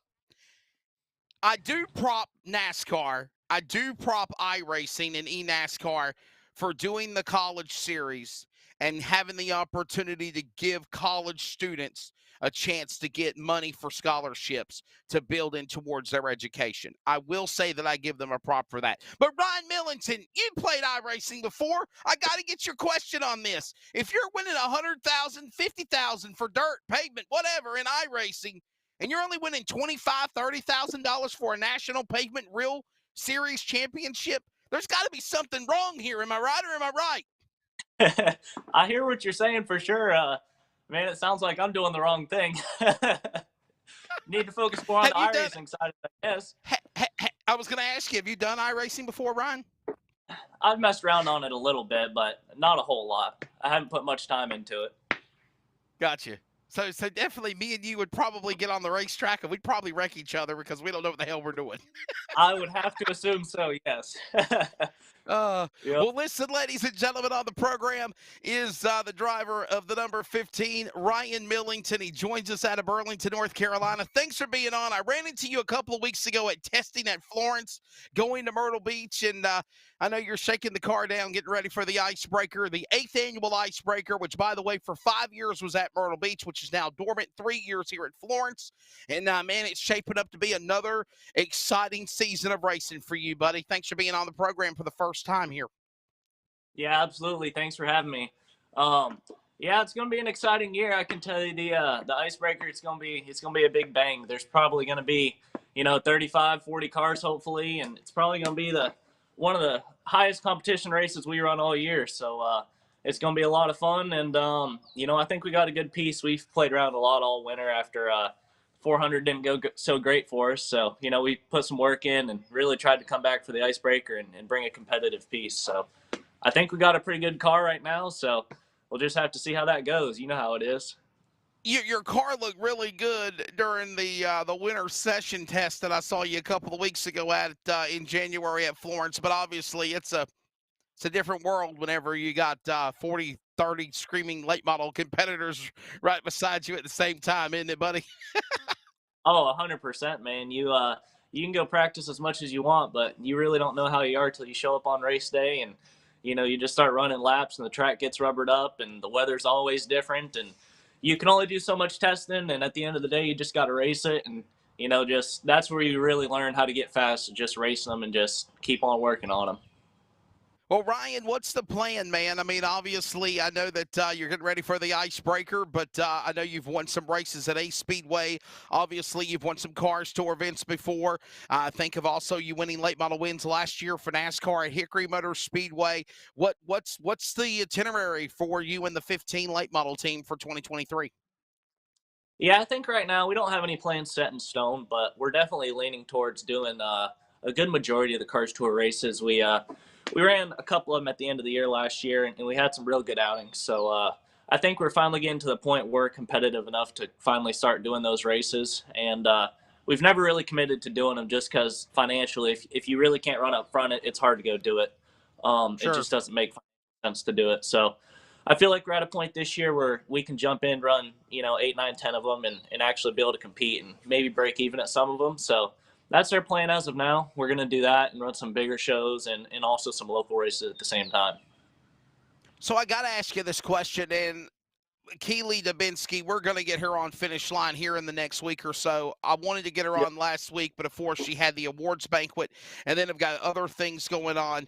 But we're definitely going to get Keely on, or Jack McNally or somebody. But what's your take of what the announcement was? It was a bomb. I was not expecting this, and I know me and you kind of we spoke briefly about it at Florence during testing, because that was the week of when the announcement happened. But I want to get your thought publicly here on Finish Line. What's your take of Dale Jr., Jeff Burton, Justin Marks with Trackhouse, and of course Kevin Harvick, which is going to be in his last season, #forever, driving in the Cup Series, but now building a late model program. He's been testing late models at Caraway. By the way, shameless plug, the Caraway Speedway, they're racing this Saturday for their winter shootout event as well. So, I mean, what is your take of where the Cars Tour direction could be heading with these 4 horsemen of motorsports? That's the word I'm using. With all of their accolades and successes now taking the helm of the Cars Tour. Yeah, I mean, I think it can definitely be a positive thing for us if they play their cards right, and they're smart people. They know what they're doing. It's definitely some of the more interesting names we've heard get involved in series around here in a long time. So I really think it can be positive. I know Dale for sure. After seeing what he did at Wilkesboro, it was nice to see that he really wanted to put back something into the racing world. And I think it can be positive. We're just going to have to see where it goes, I don't think they're going to have a ton of involvement this year. I think Jack's going to kind of continue to run the series for the most part. Sure. But in the years to come, that's where you're really going to see where the direction of the series is headed. But, overall, I think it's a positive. It's just more people are going to get involved in it. There's going to be more people wanting to come to the races. Just everything around it's just going to get bigger and better. So it seems like a positive to me as of now. And see, that's what got me, because I had somebody ask me the other day. They said, "Hey, Wesley, with the Cars Tour and with these big names, do you think we're going to see late model stock car racing on national television?" I hate to break your heart, but I don't think it's going to happen. But I don't mean to say this in a disrespectful way. We don't really need to be on national television, because the whole broadcasting platform of people keeping up with racing has changed anyway. Streaming 100%. might be the way to go. I might say we'll see the Cars Tour on Peacock. If it doesn't happen with Flow Racing, that's as close as you're going to get. Oh, I agree 100%. We just don't have the audience appeal that some of the stuff on national television has. It's just local racing. It's a lot of fun to come out and watch it, and Sure. the streaming platforms have taken off. I was amazed in 2020 when they started doing a lot of the NASCAR stuff on Flow. I was amazed how much everybody actually watched it, and it didn't hurt a lot of the crowds either. It's just like, I guess a lot of the people that don't want to get out of the house, they just watch it online and they enjoy it just as much as coming to the racetrack. So it's been a good thing, because, you can't get all these local tracks on Saturday night TV anyways as it is. So it's a great platform to where all these local tracks can just, go get a camera and do it. So it seems to be a really good thing. And I don't want to make anybody mad with what I'm saying. I'm not saying that the Cars Tour does not have the level of competition or put on a great racing program. Hands down, I know that they do that. But I just don't think that in the world that we live in today, broadcast infrastructure-wise, that you're going to see late model stock car racing on national TV. It's just not going to happen. And I'll say this honestly. When the new NASCAR broadcasting rights come out, like I saw the other day with the new football rights that go into effect for next year, people are going to be surprised, because I'm just going to tell you this much. There's less TV coverage and there's more streaming to follow broadcast productions. And honestly, we have created this animal. You wanted your sports app. You wanted to be mobile. You wanted to be able to sit on the beach, lie in the sand, be driving down the road in your car, sitting in the truck stop, whatever you want to be doing to watch these events, racing or football, basketball, whatever. Honestly, Ryan, we've created this environment where you can be at the palm of your hand, watch one of the greatest sporting events across the country, the Super Bowl, the Daytona 500, you name it. That's how you're going to watch it now. Yeah, it's just over the years, it's been slowly progressing towards that, and it's just going to continue to work in that direction. I really do. Charles, what do you got for our buddy Ryan Millington in Texas? And do you agree with me, streaming goddess of iRacing and Race on Texas and all that you do in the world of broadcasting, my friend? Yes. I'm lacking on the questions here. So, but I agree. You know, I think streaming is the way of the future at this point. You know, whether it's, you know, football, baseball, basketball, lacrosse, hockey, soccer, racing, badminton, you know, it doesn't matter. It's going to be streamed sooner or later. Personally, you know, I have YouTube TV myself. You know, I don't see the need for cable anymore. You know, everything, you know, you can pay $150 for cable, or you can spend, you know, $40, $50 and, you know, get Discovery Plus, Mav TV Plus, and all those, and wham, you got everything right there at your fingertips. I agree, hands down. Ryan, got the race cars behind you there, buddy. What kind of secret missiles you got working on there, and how did that car go in the test session at Florence a couple of weeks ago, getting ready for the icebreaker? Yeah, we got 3 cars in the shop right now. One of them's our main car that we brought to Florence and tested, but that was actually the car I wrecked at Martinsville in the heat race on the first lap, so I was able to get that thing fixed back up, and we've been to Hickory a couple times with it, been to Florence a couple times, and this is the best time of the year for us to go and practice. You know, the weather's cool. With the tire shortage that's been going around the past few years, it's just best time for us to test, and so we're doing all the work right now and trying to catch up for the beginning of race season, I can tell you that. So I got to tell people this here on Finish Line, okay? This is a couple of weeks ago. Me and my friend Jackie were traveling down to Florence, and we're getting ready for the Myrtle Beach for the awards banquet. And Steve Zacharias says, "Hey man, you got basketball, you got broadcast Friday night. Why don't you just drive down?" Honestly, what happened? They didn't have any. They overbooked a hotel room for me to stay at the hotel we were going to be staying at, where the banquet was at 4 Point Sheraton. It's all good. He says, "Hey Wesley, drive down to Florence, stay at the racetrack, stay at the house. I got the key, the code, whatever. Get in here. You can stay there." So I'm laying in bed. I'm asleep. All of a sudden, I hear, and I'm laying in bed, and I wake up and I look at Jack and I said, "It's the sound of race cars. That's a race car." And all of a sudden, I don't know if it was you or Holloway's car, whoever's it was around 7:30, 7:45 in the morning on a Saturday. And I heard that engine fire up. And then all of a sudden I hear him, and I'm here, and I'm like, they're getting their engine revved up. They're tuning the car. They're tuning the car. And she's like, "I can't go back to sleep now, damn it. You know, I can't sleep." And I look at her and I said, "I could sleep with that in my backyard all day, all night, would not care." And that's right. I drifted off to sleep, Ryan Millington, to the sound of you guys roaring around the racetrack. You go in, you make about 10 laps, pull back in, make adjustments, go right back out again. I think sometime between 11 and 12, you took lunch, and then you're right back out of the racetrack again while I'm getting in the shower preparing to leave for the night and for the banquet, and you're right back out in the track testing again. Yep, we definitely turned a lot of laps that day, I can tell you that. But I bet it was neat waking up to the sound of race cars. I ain't never done that, but that'd be cool. I love it. Yes, sir, definitely. Well, listen, what is your we got one more question for you if we got to let you go, because we got Jacob Gomes from California joining us, West Coast driver, winner of the Irwindale Spears SRL Southwest Tour All-Star race over the weekend. But man, what's your take of all that you've done practice-wise a couple of weeks ago at Florence? Do you feel like you got a shot to give a run for the money for some of these late model NASCAR guys at the Icebreaker coming up in 2 weeks, or 3 weeks actually?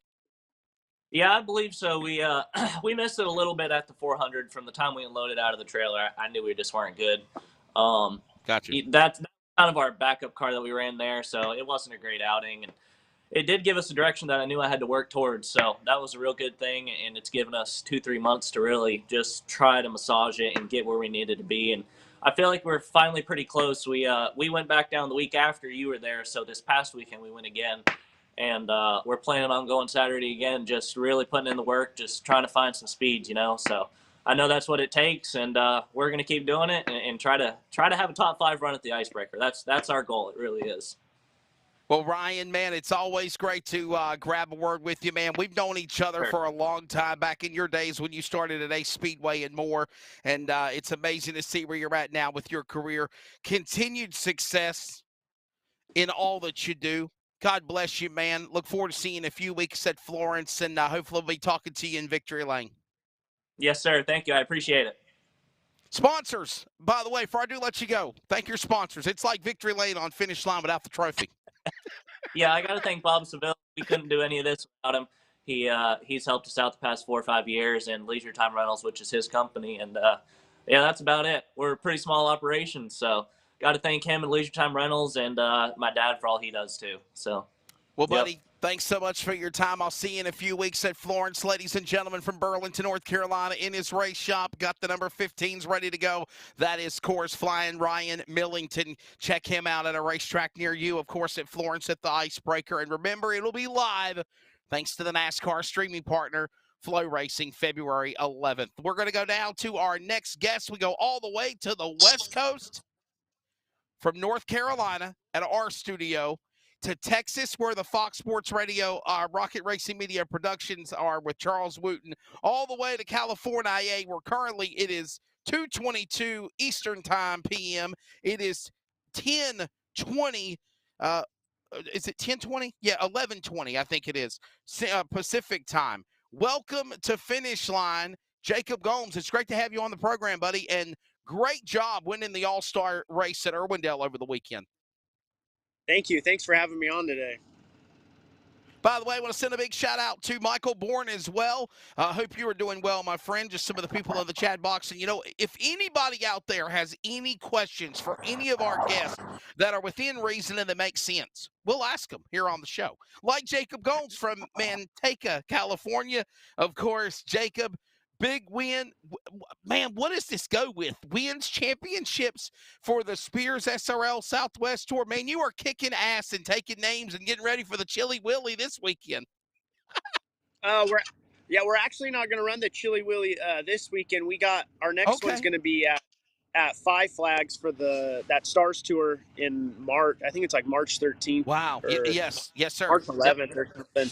We're going to run that one. That's our next one. But yeah, no, it was an amazing weekend with a lot of good guys behind us. I got Mike Keene, Derek Thorne, my dad, a lot of good sponsors that's been helping us get in these positions. We've been winning 2 championships and then starting the year off with honestly, the biggest race in the country, I think, on the West Coast, and to get the win's been really badass.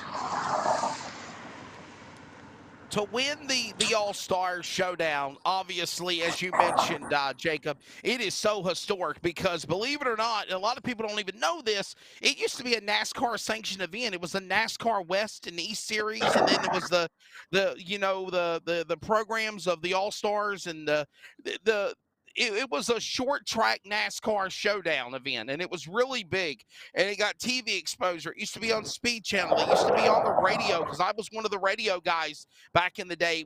I'll never forget the day that I got pulled over pulling at the racetrack and forgot to, I'll just be honest with you, Jacob, forgot to set my clock back from Eastern time zone to Western time zone, and I look at my watch in the hotel and I realize I'm running late. And actually, I forgot to set my clock back, and I thought that I was in Eastern time instead of Western time, and that was going to Irwindale. So that was a story I'll never forget as well, going to that racetrack. But you look at what Ricky Brooks and the powers that be with the Spears SRL Southwest Tour have done, and it has been astronomical. But the program, with the events, with the car counts, with the big races, and now, and I got to ask you this question as you're a Californian. Do you feel the time is right to have a super late model national pavement tour with all we've gone through? probably something as big as what could be the Cars Tour or what used to be ASA in the Butch Miller era, and ASA is now back as the sanctioning body entity for them. Yeah, no, I think it'd be great. I mean, I remember back in the day growing up watching the the original Southwest Tour with NASCAR. You could go anywhere in the United States and it was just one big linked deal, and your rules went with their rules and everything. But if you had I know they have the NASCAR West and NASCAR East, and they have the other ones, but it would be really cool if they had something nationally all put together like that. If you had some TV deal or something to make it, I mean, somewhat where, I mean, a guy could do it for a living like they used to do back in the ASA days. Gary St. Amant, a really good friend of mine, tells me a lot of cool stories of back in the day, all the stuff they were doing, and it was Sure. a hell of a life. And it'd be cool if we could do something like that. It'd be great if they did. But yeah, I know Ricky Brooks and Larry Collins and everybody do a great job. And whether it be the Cars Tour, the Stars Tour, everybody does a good job with everything they do. And it would be really cool if they could put everybody together and have like a national points deal, whether it be like 8 races, 4 here, 4 there. It'd be really cool. Big Pain would be awesome.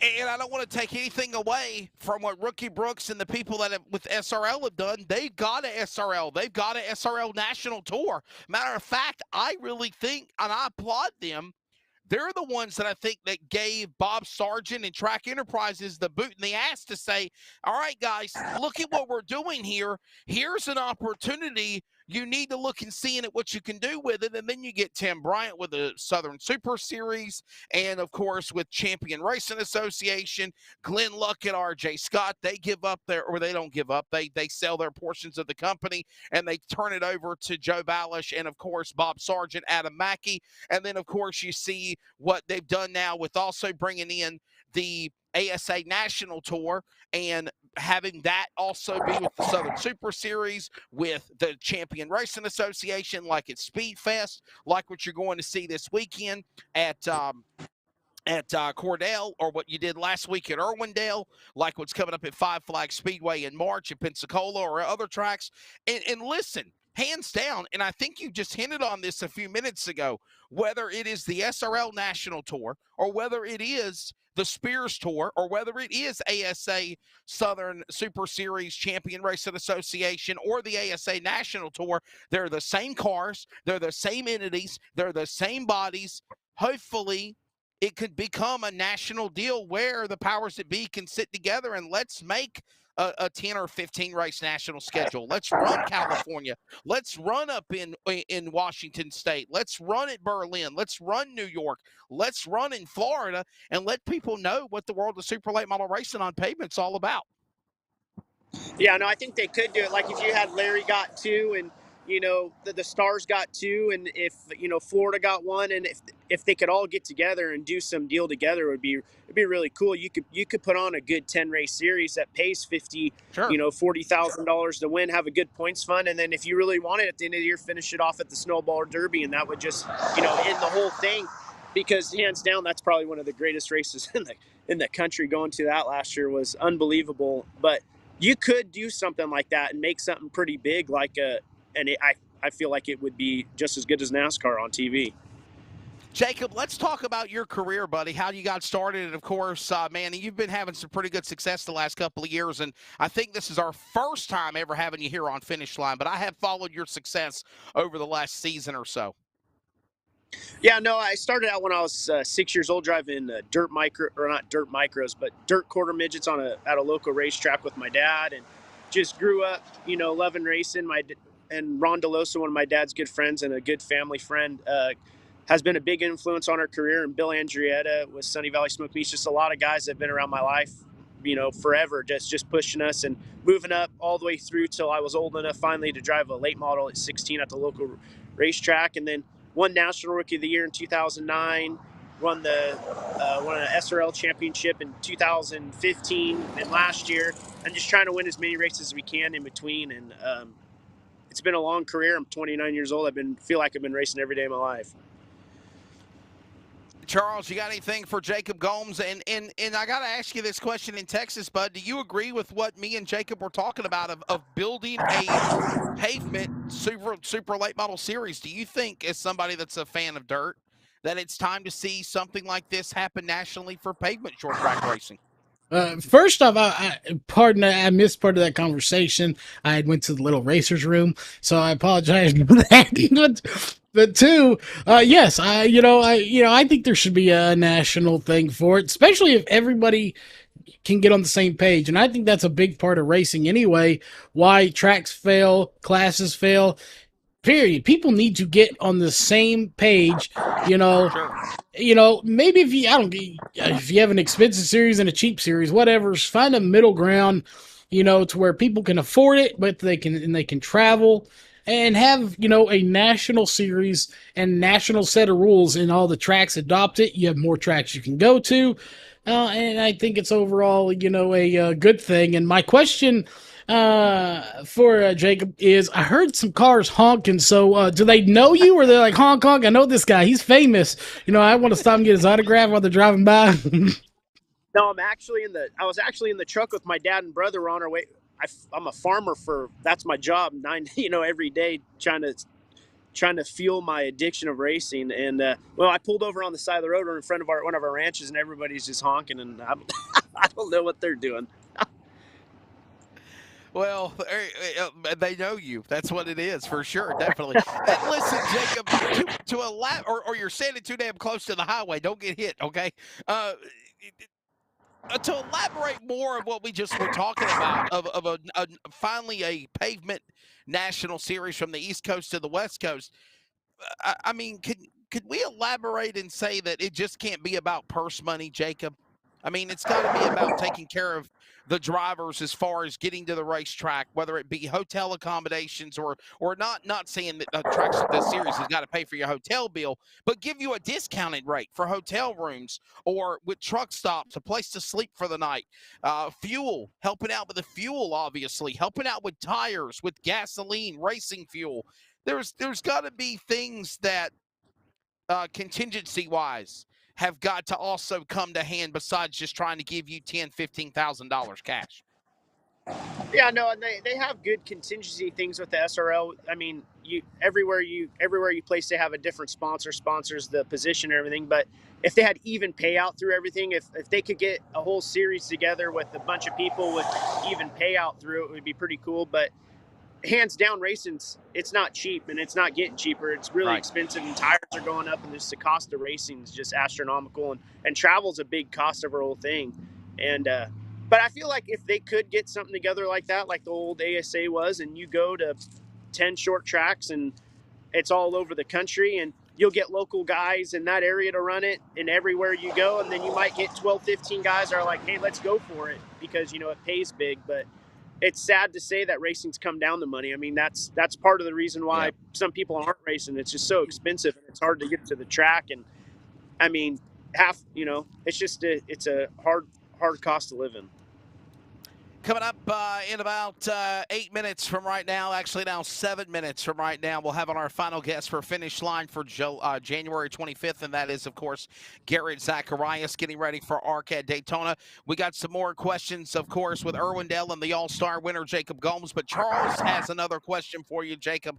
Listen up for him in Texas. Well, I'm going to go back to our debate we had in my segment, even though I was late to my segment. We talk about the national tour and people, making one, traveling, stuff like that. We talked about this. I'm not sure if you've got merchandise to sell, but, if a series was to form, would you prefer it go to, say 7 or 8 tracks 2 or 3 times a year, or go to, 12 to 15 different tracks and maybe only go once or twice?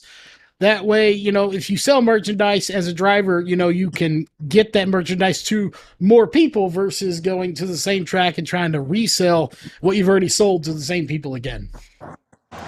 Yeah, no, I think it'd be better if you went to 15 different tracks and went to a couple of them twice. I feel like that's one thing that would be a lot better, because as a driver growing up, you went to the same track every day, and then you couldn't wait to leave. So to go to the same track multiple times a year, it's all right, but after a while it kind of gets old. You want to go to different places. Like, I know this year I'm really excited to go to Colorado, so that's going to be fun, and we got a different schedule put together with other series to go run to. So, but yeah, no, for sure, going to different tracks maybe once or twice would be hands down better, especially if you want to sell t-shirts.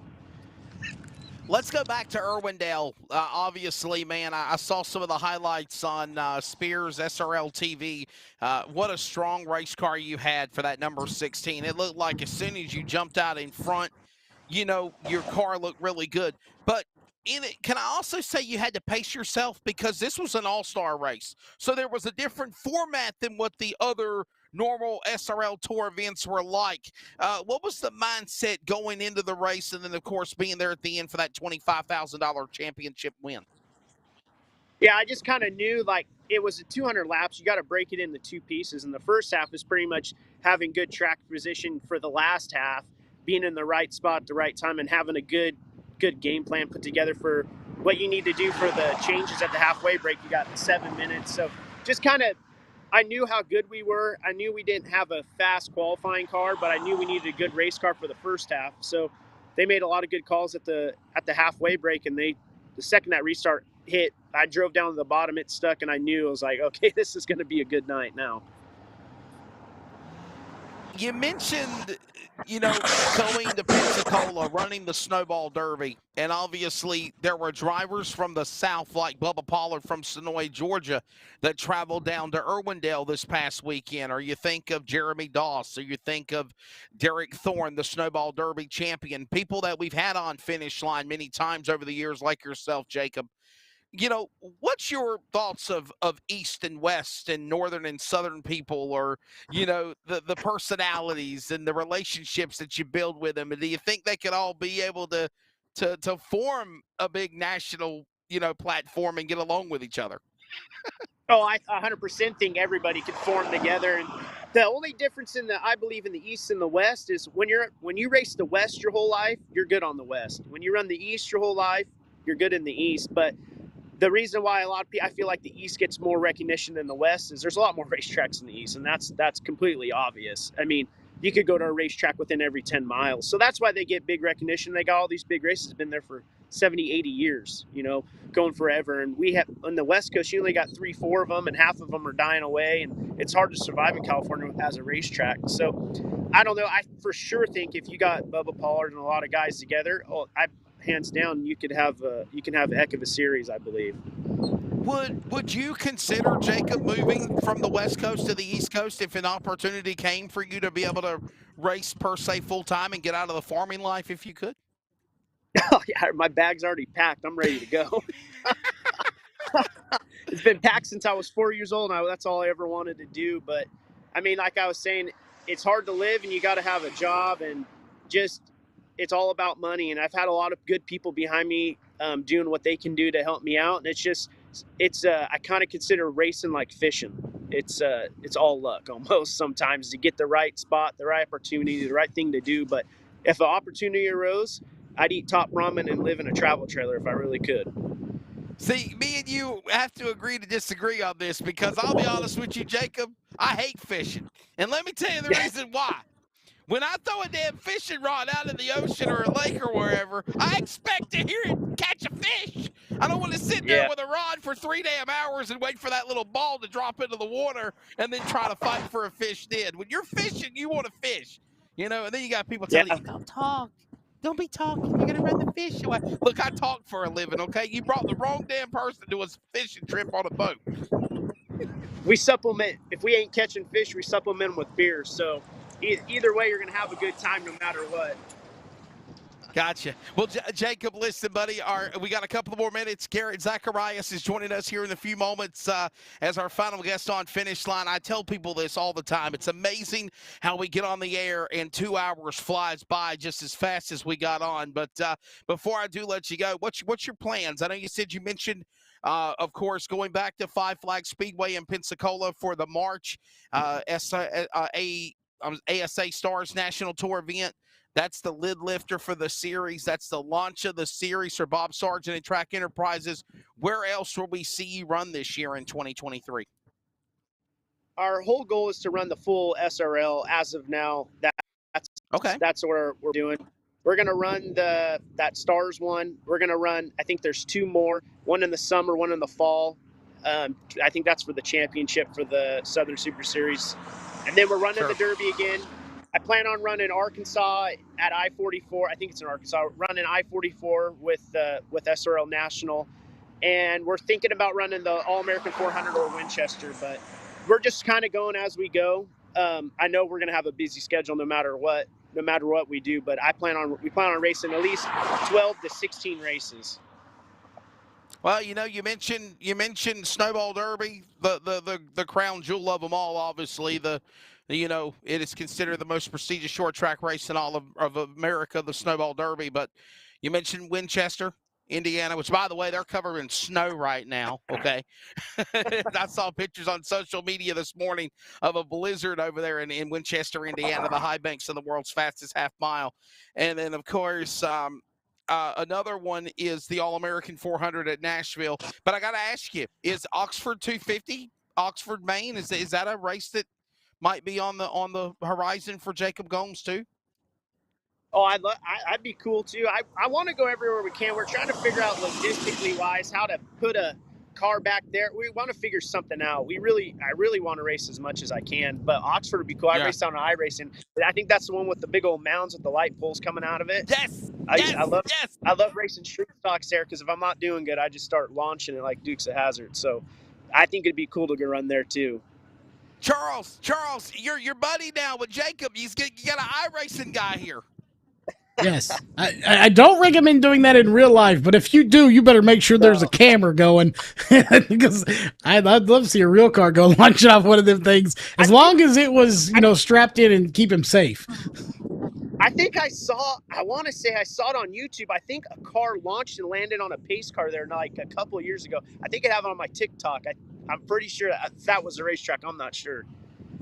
I know what that is. Oxford Plains Speedway, very unique racetrack, hands down. And the only reason I asked that question, Jacob, is you mentioned the Snowball Derby, you mentioned Winchester, you mentioned the All-American 400, and hands down you have the other crown jewel races. If you want to count those 4 crown jewels, the Oxford 250 as well, one of those big events there in August. Well, listen, Jacob, congratulations to you, buddy. It's been great having you on Finish Line. Get the hell off the side of the road. And before I do let you go, man, I want you to thank your sponsors, buddy, and we'll have you on again here some other time this year. Yeah, thanks for having me. I got just a lot of good guys: Sunny Valley Smoked Meats, Deloso Family Farms, Bill Andrietta, Ron and Susan Deloso, Treva Andrietta. My mom and dad's been huge supporters my whole entire career.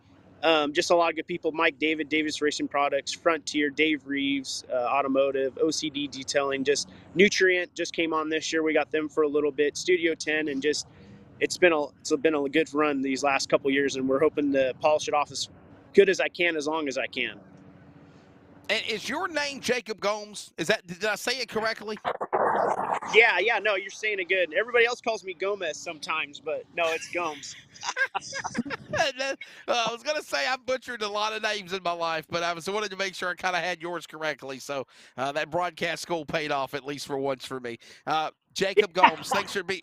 What'd you say, Charles? You smart ass? What did you say? First time for anything. Well, listen, Jacob, thanks for being on Finish Line, buddy. Good luck this year, and hopefully our paths will cross somewhere soon. And good luck with the SRL Tour. Good luck with the ASA National Tour at Five Flags at Pensacola, and we'll have you back on Finish Line sometime before the end of the year. Awesome. Thank you. Anytime. I love to be on.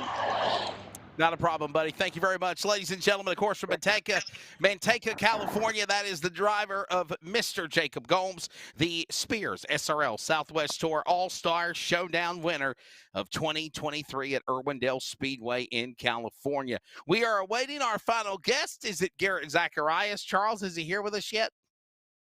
Well, he was, then he wasn't, then he was, then he wasn't, and then he was, and then he wasn't, and then he wasn't again.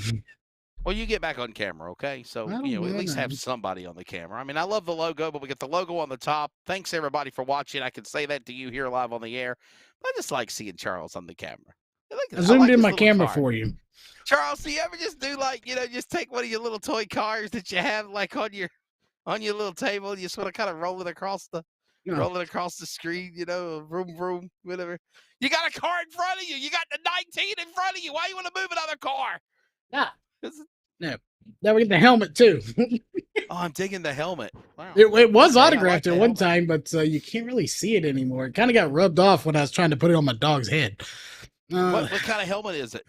A little one. Is that Carl Edwards? Was that Carl Yes. Edwards when he drove the Eris car? Okay. Yeah, it's signed. You can't see it, but it's signed by Carl Edwards on the helmet right there.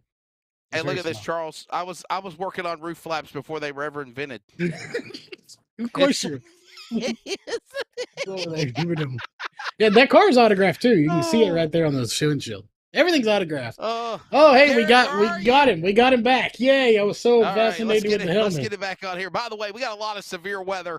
I just got noticed that I just got a notification. We have a severe thunderstorm warning for my location. So, good Lord above, if you could just give us 15 more minutes, we can get this done. And I think we got our buddy on the program now. Ladies and gentlemen, our final guest on Finish Line for this Wednesday, January 25th. When we come back for Finish Line next week, we will be in February. And joining us on the program now is the driver of doing some testing. He's done dirt. He's done pavement. He's done legends. He's done late models. He's done modifieds. Getting ready for ARCA as well. Man, welcome to the program, the continuation of the Zacharias family of motorsports. Garrett Zacharias, it's great to have you on Finish Line, my friend. Thanks for being here. Garrett, are you there? Oh,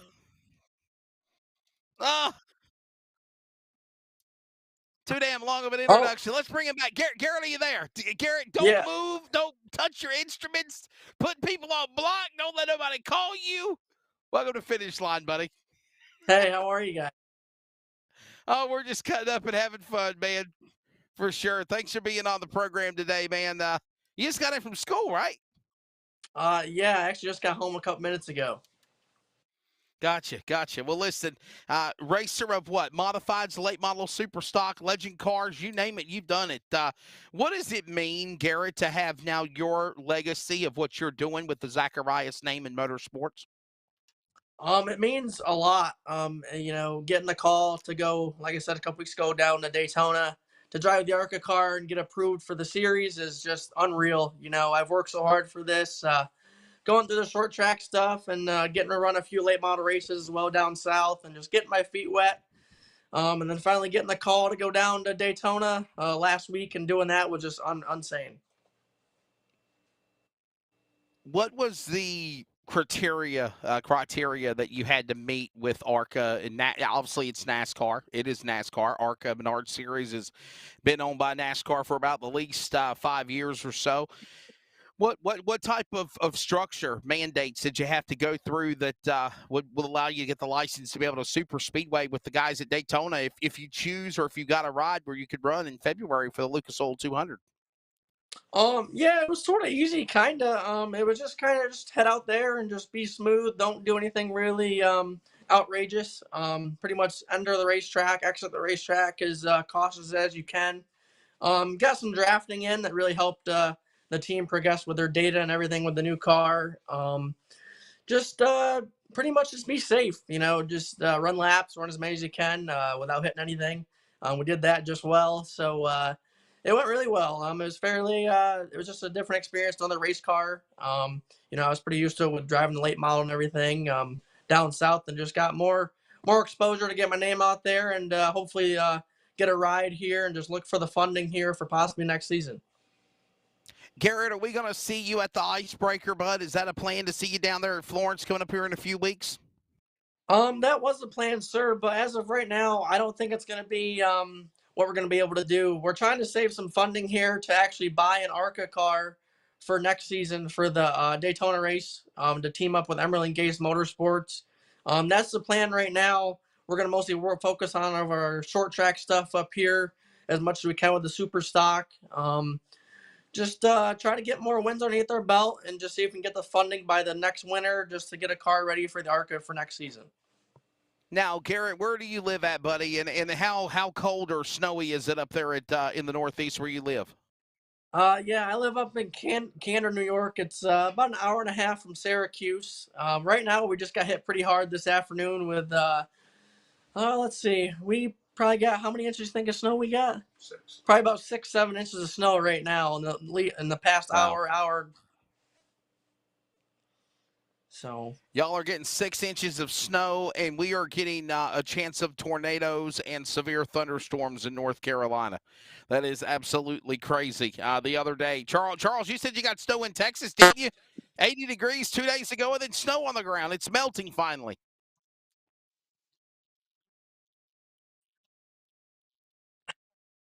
Wow. It certainly is. Garrett, man, super stock racing. Can you elaborate more on what that is that you race at in New York and what the super stock classes are? Yes, sir. So a super stock is kind of, they used to call them street stocks. You've probably heard of street stocks. Kind of down at Florence, like their street stock class. Sure. Hello. It's the weather up there is what it is. Damn snowplows. Knocked out the signal. Just everybody stand by. We'll try to get him back here again here. Oh, is it on my end, Charles? It's wind. Holy smokes, it's windy and lightning. Garrett, are you back with us, buddy? Let's go back where you left off. What is the super stock? So it's more like we kind of compare it to like now a limited late model kind of deal. It's sort of in between a regular, street stock like they run at Florence and a limited late model that I ran down at Florence. It's kind of you don't really know how to explain it. It's kind of an open class mix kind of a deal. Just kind of like a street late model, what we call them. They're more advancing towards the late model nowadays. The cost is outrageous now. It's not really a street stock. It's more of a, like just, it's a Johnson chassis. It's just kind of like a late model pretty much. Garrett, you mentioned that you live close to Syracuse, my friend. I got to ask you, did you ever go down to the Moody Mile and check in Super Dirt Week back in the day? I was very young. I went there once when I think I was 5 or 6. I don't remember much of it, but I do remember it was very, very big. We ran mic rods down there at the fairgrounds when they were racing the big blocks and stuff down there. So we'd always venture out there at night just to get something to do. But now we're going to Oswego a lot, helping my family as well with Super Dirt Week stuff. And also me running at Oswego with the Super Stock at Classic Weekend. Sure. And, just traveling around now, seeing as much as I can, doing as much as I can. And you know what? A lot of people don't realize that are fans of dirt that go and watch the Super Dirt Week. Oswego Speedway is a pavement track. I went there back in the day when I was announcing for ISMA at the Budweiser Classic 200 when me and Paul Small Cowboy up in New York called races together. And then, of course, since the Moody Mile fell apart for the Dirt Car Racing Super Dirt Week, then they decided to bring that race to Oswego, and they throw dirt on the racetrack. As a matter of fact, Charles, I think me and you talked about this about a couple of years ago. It was a disaster the first year that they did it because it was just not knowing what the racetrack was going to be, and it was falling apart, and it was rutting up, and cars were flipping, and I think Dirt Car Racing, World Racing Group, and Oswego the last year or two, no doubt, Garrett, they figured out how to make the track safe and, of course, make it be abrasive to the tires and make it a better show for the fans. Yeah, they did. They did way better than the first 2 years. The first 2 years really bad with ruts and stuff, and it actually tore up the asphalt side of the racetrack. You had to repave. There's a lot of patches right now. When we go to the asphalt side, when I'm racing, it's really patchy now. It's really different. Sometimes you get a little bit of grip in some spots, and some spots are still the old surface. It's kind of neat now, actually. But now we went last year. I helped my cousins down there for Dirt Week. It's actually, the track held up really good. But the asphalt side stuff, it's definitely different. There's 2 different kind of grooves now because of all the patching and everything.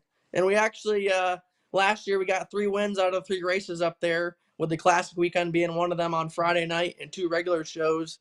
So it was definitely great getting back there as always. And it's definitely different now with the patching. So I got to segue this question into a shout-out birthday. Happy birthday to Morgan Zacharias. She celebrated a birthday the other day. Of course, that is the daughter of Steve and Jacqueline Zacharias from Florence Motor Speedway. But I got to ask you, how are you related to Steve and Jacqueline? Are y'all how is that relationship? Or how y'all know each other, buddy? Steve is my cousin. So Your that's how I'm cousin. related. Okay. Yes. Yep. Gotcha. He's a cousin. So, man, obviously, him being your cousin, you know the legacy and the credentials he's had in his racing career, hands down. Yeah. Our family is we kind of call it minions. There's so many of us. We're kind of scattered all over the country. Our family's had so many wins, championships. Just the name. If you bring it up to a racetrack, it's either a good thing or a bad thing. It's great. And all the legacy that we have. And I still look at the memories every day now, sometimes on my phone or through pictures that we have printed of just the amount of wins that we all have and just the amount of, the people that know us. It's just amazing. Everywhere we go, our names usually, oh, hey, we know you from there. We know you from there. It's just, it's amazing. Yeah, the Zacharias name, as I mentioned, pretty popular, no doubt about it, from, at the awards banquet a couple of weeks ago at Myrtle Beach at the Sheraton 4 Points. I point blank said, but introducing Owen Zacharias, who was the iNext Legends Car champion, or I'm sorry, the Bandolero champion at Florence this year. And one of the introductions I said was, you think of the Zacharias name and you think of not only Steve and Owen, but the name Zacharias and yourself, Garrett. Matter of fact, I think I mentioned you at testing at ARCA at Daytona testing on the same weekend it was. I think it was 2 weeks ago. And I just point blank said, hey, listen, these are the drivers. This is the future of our sport. Owen Zacharias, Garrett Zacharias, and hopefully we'll be able to reconnect with him again so he can understand everything and elaborate what it is that I'm talking here as I'm trying to carry the segue here into our next question. And of course, but no doubt about it, Garrett, what I was saying was this: at the awards banquet, I was mentioning the Zacharias name and how popular it is. And now you, Garrett, and son to Steve, Owen Zacharias, is carrying on their legacy, their name, to continue the Zacharias whole name in the world of motorsports. Yeah. So Owen's doing definitely great with his starting up in the Bandolero. That's how I started, actually. At the bigger tracks, was running Bandoleros up here at home. And the Bandoleros, I think we got up to 80 wins with those and a few track championships, and actually got fourth in the nation one of the years with Bandos. It really helped me a lot getting the fundamentals of just a short track racing, learning a lot, and just getting my feet wet with the bigger racetracks, then actually moving up to, like I said, the super stock. My dad drove those for a long, long time, got many wins and championships throughout PA and New York, and then I'm just trying to do what he did. I'm so far up to 24 wins with 3 championships and 2 New York State championships, and it's just all falling into place right now. I'm so grateful for every opportunity that I've had. Traveling across the world now, racing, and just getting to see many people. As like you said, our name is just, it's so big. Everybody knows who we are, and it's definitely a great thing. Is there a desire, Garrett, to being more involved in dirt or pavement, or are you taking the pavement road, or if the opportunity of dirt came about, would you go into a super dirt car modified or a pavement modified, or whatever it is that it goes in your path? I'm literally the only full-time sort of pavement guy on the family now. I'm more of a pavement guy. My dad ran pavement his whole life with mostly fender cars. That's what I like. I like my fender cars. A lot of my family has done open wheel. I'm more of a fender guy, late model, super stock, ARCA.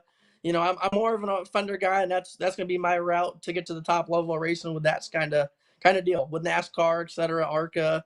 Just more of the fender stuff. Even if it's late model stuff, it's just I'd love my fenders. Would you ever get in a modified? Have you ever raced modifieds? Would you get in open wheel cars? My whole family's had them for years. I've always been around them. It's just, if I had the opportunity, yes. But as of right now, I'm more focused on my fender stuff. Gotcha. I love watching the open wheel stuff, as it's more of a northern stuff, we should call it. But I've been around my whole life, but I'm more of a southern fender guy, kind of. I got to ask you this question. I know you're having some internet issues where you're at in New York, probably because of the cold weather. Yeah, the But weather's hitting us.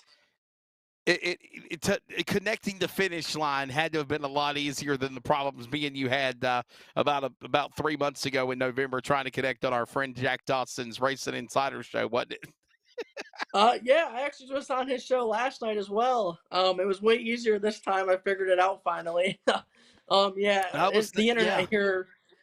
The internet here isn't too great with the snow now, so I was like, oh no, I lost you, and then so it should be good now. But no, it's definitely been a great time talking to you guys, and I appreciate you having me on as well. Well, Garrett, we are coming up on the top of the hour, buddy, so it is about time to go ahead and get off the air, my friend. Before I do let you go, I want you to thank your sponsor. Stay warm up in New York, as we'll stay safe here in North Carolina with all of the severe weather that I think we're dealing with today. But appreciate you being on the program, and I hope to see you somewhere at a racetrack here very, very soon, buddy. And thanks for continuing to carry on the legacy of name with Zacharias in motorsports. In a fendered car, Yes. not an open wheel, might I add. Yeah, yes, sir. I appreciate that. Yeah, first off, I want to thank my dad for everything that he pushed me to get to this level so far. My uncle Chris for funding a lot of it and helping me get to this level as well. My crew guys back home here, Tom Cornell, Craig Ward, they do a lot of my safety / crew work on the stock cars up here.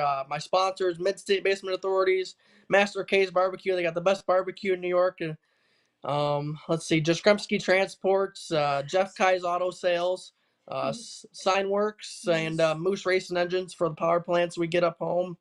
And all my friends and family, everybody that supports me, everybody that backs me, everybody that follows me on social media, and just sticks around and watching my dreams come true.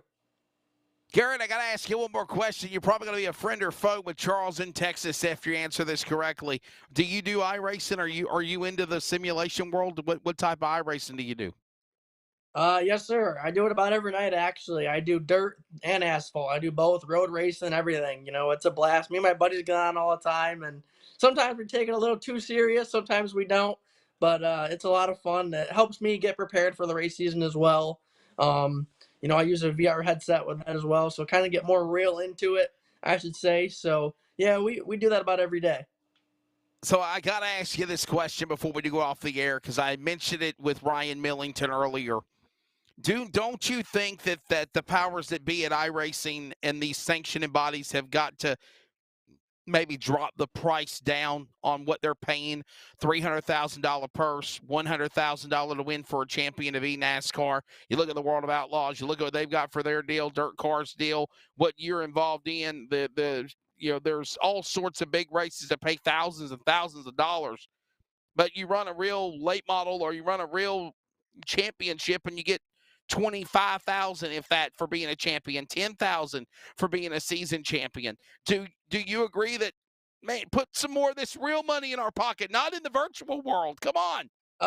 Yeah, definitely. Like what Jacob said earlier with the cost of everything, it's just insane. The parts and everything, tire shortages we've had, and even getting body panels. It's so tough right now, and I feel like they should put more real money into our stuff. For our championship funds up here for our series I run is only, the most I think was $5,000 that we've ever got for a championship. See? So I feel like a lot of the iRacing stuff you should probably put a little bit more money back into the real car stuff for to help people out. And I've got nothing but love for the iRacing world, I'm telling you, but they're just paying too much dang money for virtual sim, in my opinion. Put the money in the real driver's pocket. Garrett, thanks for your time, buddy. Safe travels and all that you do, young man, and we'll see you at a racetrack somewhere soon, buddy. Thanks for being on Finish Line today. Thank you, guys. I appreciate it. Have a good night. Charles, I got to bring you here as we're going to get off the air, but, you heard what he said, man. He runs a super stock series, and he gets $5,000 for being the points champion, and the eNASCAR Coke champion in iRacing gets $100,000. Come on. Well, I was sitting here thinking about that too, and I don't know. The more I thought about it, I don't know if we can fault iRacing or the $100,000 the people putting that up. I think if anybody's at fault, it needs to be the sponsors that are sponsoring your racing, because you look at sim racing, you people got like Logitech. Logitech makes gaming components. They're not going to sponsor NASCAR probably, but That's they'll right. sponsor the eNASCAR. So I don't know if it's too much money or if these series need to go to these sponsors and be like, look, Logitech and Coca-Cola are putting this much money into sim racing. Why don't y'all fork over some more money for real racing? I think it comes down to the sponsors because, if it wasn't for sponsors, they wouldn't have this purse money. And we could go ahead and cue up our exit music as well. Get off the air here. But I can tell you this much. And again, I got nothing but love for the people that have created the #1 sim racing platform in the world, not just America, the world iRacing, from dirt to pavement to road courses. I think I saw something on your Press Box Motorsports podcast with Brockton and Terry talking about rain. Okay, that's another whole subject we could have here on Finish Line because you're going to have rain on road courses. I don't think you're going to have weather rain delays on pavement or dirt on the iRacing tracks. I just don't see that happening. Maybe on dirt, but not on the pavement track. You're not going to be on Daytona and see a rainfall, torrential downpour happen. And I have to segue to what Brockton Packard said on your show on Sunday. By the way, every Sunday afternoon, 4 p.m. Eastern, 3 Central, right here on Rocket Racing Media and LSRTV Productions, with the man that is my co-host and producer leading the way, Charles Wooten, in the chair. But I will say this, though, Charles.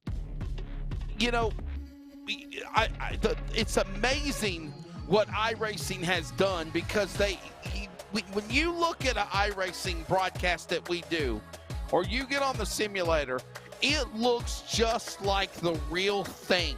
From the abrasiveness to the racetracks, to the bumps in the racetrack, to where the lines are on the racetrack, to the signage on the billboards, to the way the press towers look, to the way the grandstands are, it mimics simply what the real racing facility, Charles, looks like. But again, I think the money is just too damn crazy for what they're paying to win. You're going to make me retire as an iRacing broadcaster and get me a steering wheel and try to learn how to race. Seriously, I don't think I'll do any good. Well, hey, we'll agree on that one. Hey, maybe you should get out of announcing and get into iRacing and get out there and see if you can't rank with the best of them. Well, listen, ladies and gentlemen, that's going to do it for the January 25th edition of Finish Line. Can you believe it? We've already gone through one solid month of Finish Line for 2023. When we return next Wednesday, it will be February, and I will either be here in the studio or I will be actually in Florida for some of my iRacing broadcast obligations. But somehow, somewhere, wherever I'm at next Wednesday, February 1st, mind you, the shortest month of the year for any calendar, we will be right back with Finish Line. Thanks to Ben Sumner, Racing America coverage, of course, of Speedfest, Devin Moran, Charles Wooten, Ryan Millington, Jacob Gomes, Garrett Zacharias, and another shameless plug for producer, director, man behind the scenes and co-host, not Garrett Zacharias, for Charles Wooten. Well, I totally ruined it, so let's just... Well, you also said we'd be right back, too. And we're not coming back, not today. No, we're done. We're back. We're back on February the 1st is what I meant to say. We're back for Finish Line on February the 1st. Archives and replays will be available on all, of course, podcast outlets and major platforms for radio and, of course, our audio and video on YouTube and Facebook. And, yes, that is not Garrett Zacharias, by the way. That is Charles Wooten. For Jeff Stabnow, James Vining, and all the people that make it happen on Finish Line, I'm Wesley Outland. God bless you all. Be good to one another. Stay safe, stay warm, find shelter, grab an umbrella, put on some Santan lotion, enjoy Speed Weeks. We got to get the hell off the air. Be good, everybody. Thanks for tuning in. We'll do it again next week. February 1st, Finish Line. Take care. Welcome to the Community Radio Network. Follow us always via social media on Facebook, Twitter, and Instagram at CRN Sports. Plus, listen to the new CRN 87.9 and still anywhere worldwide at wearecrn.com. We are CRN. Let me tell you about MPM. McAllister Precision Marketing. They can assist up-and-coming racers with career advancement, promotion, and assist in sponsorship procurement. MPM also has media and professional etiquette training. They work with premier driver development teams and limited late models to late models. And they also help the teams to make it up to the levels of K&N, ARCA, Truck Series, and even NASCAR Xfinity. Contact Tanya McAllister today at McAllister Precision Marketing, 803-361-6199. Today, get on the board with MPM. CrateInsider.com is your one source for crate racing tech and more. Whether you currently race with a crate engine or you are thinking about getting into the sport, our website has what you need. CrateInsider.com has tech videos, interviews with experts, and the best products in the industry. Dyno tested and proven, so we know they are the best products for crate engines. Visit CrateInsider.com today to get on the fast track to victory lane.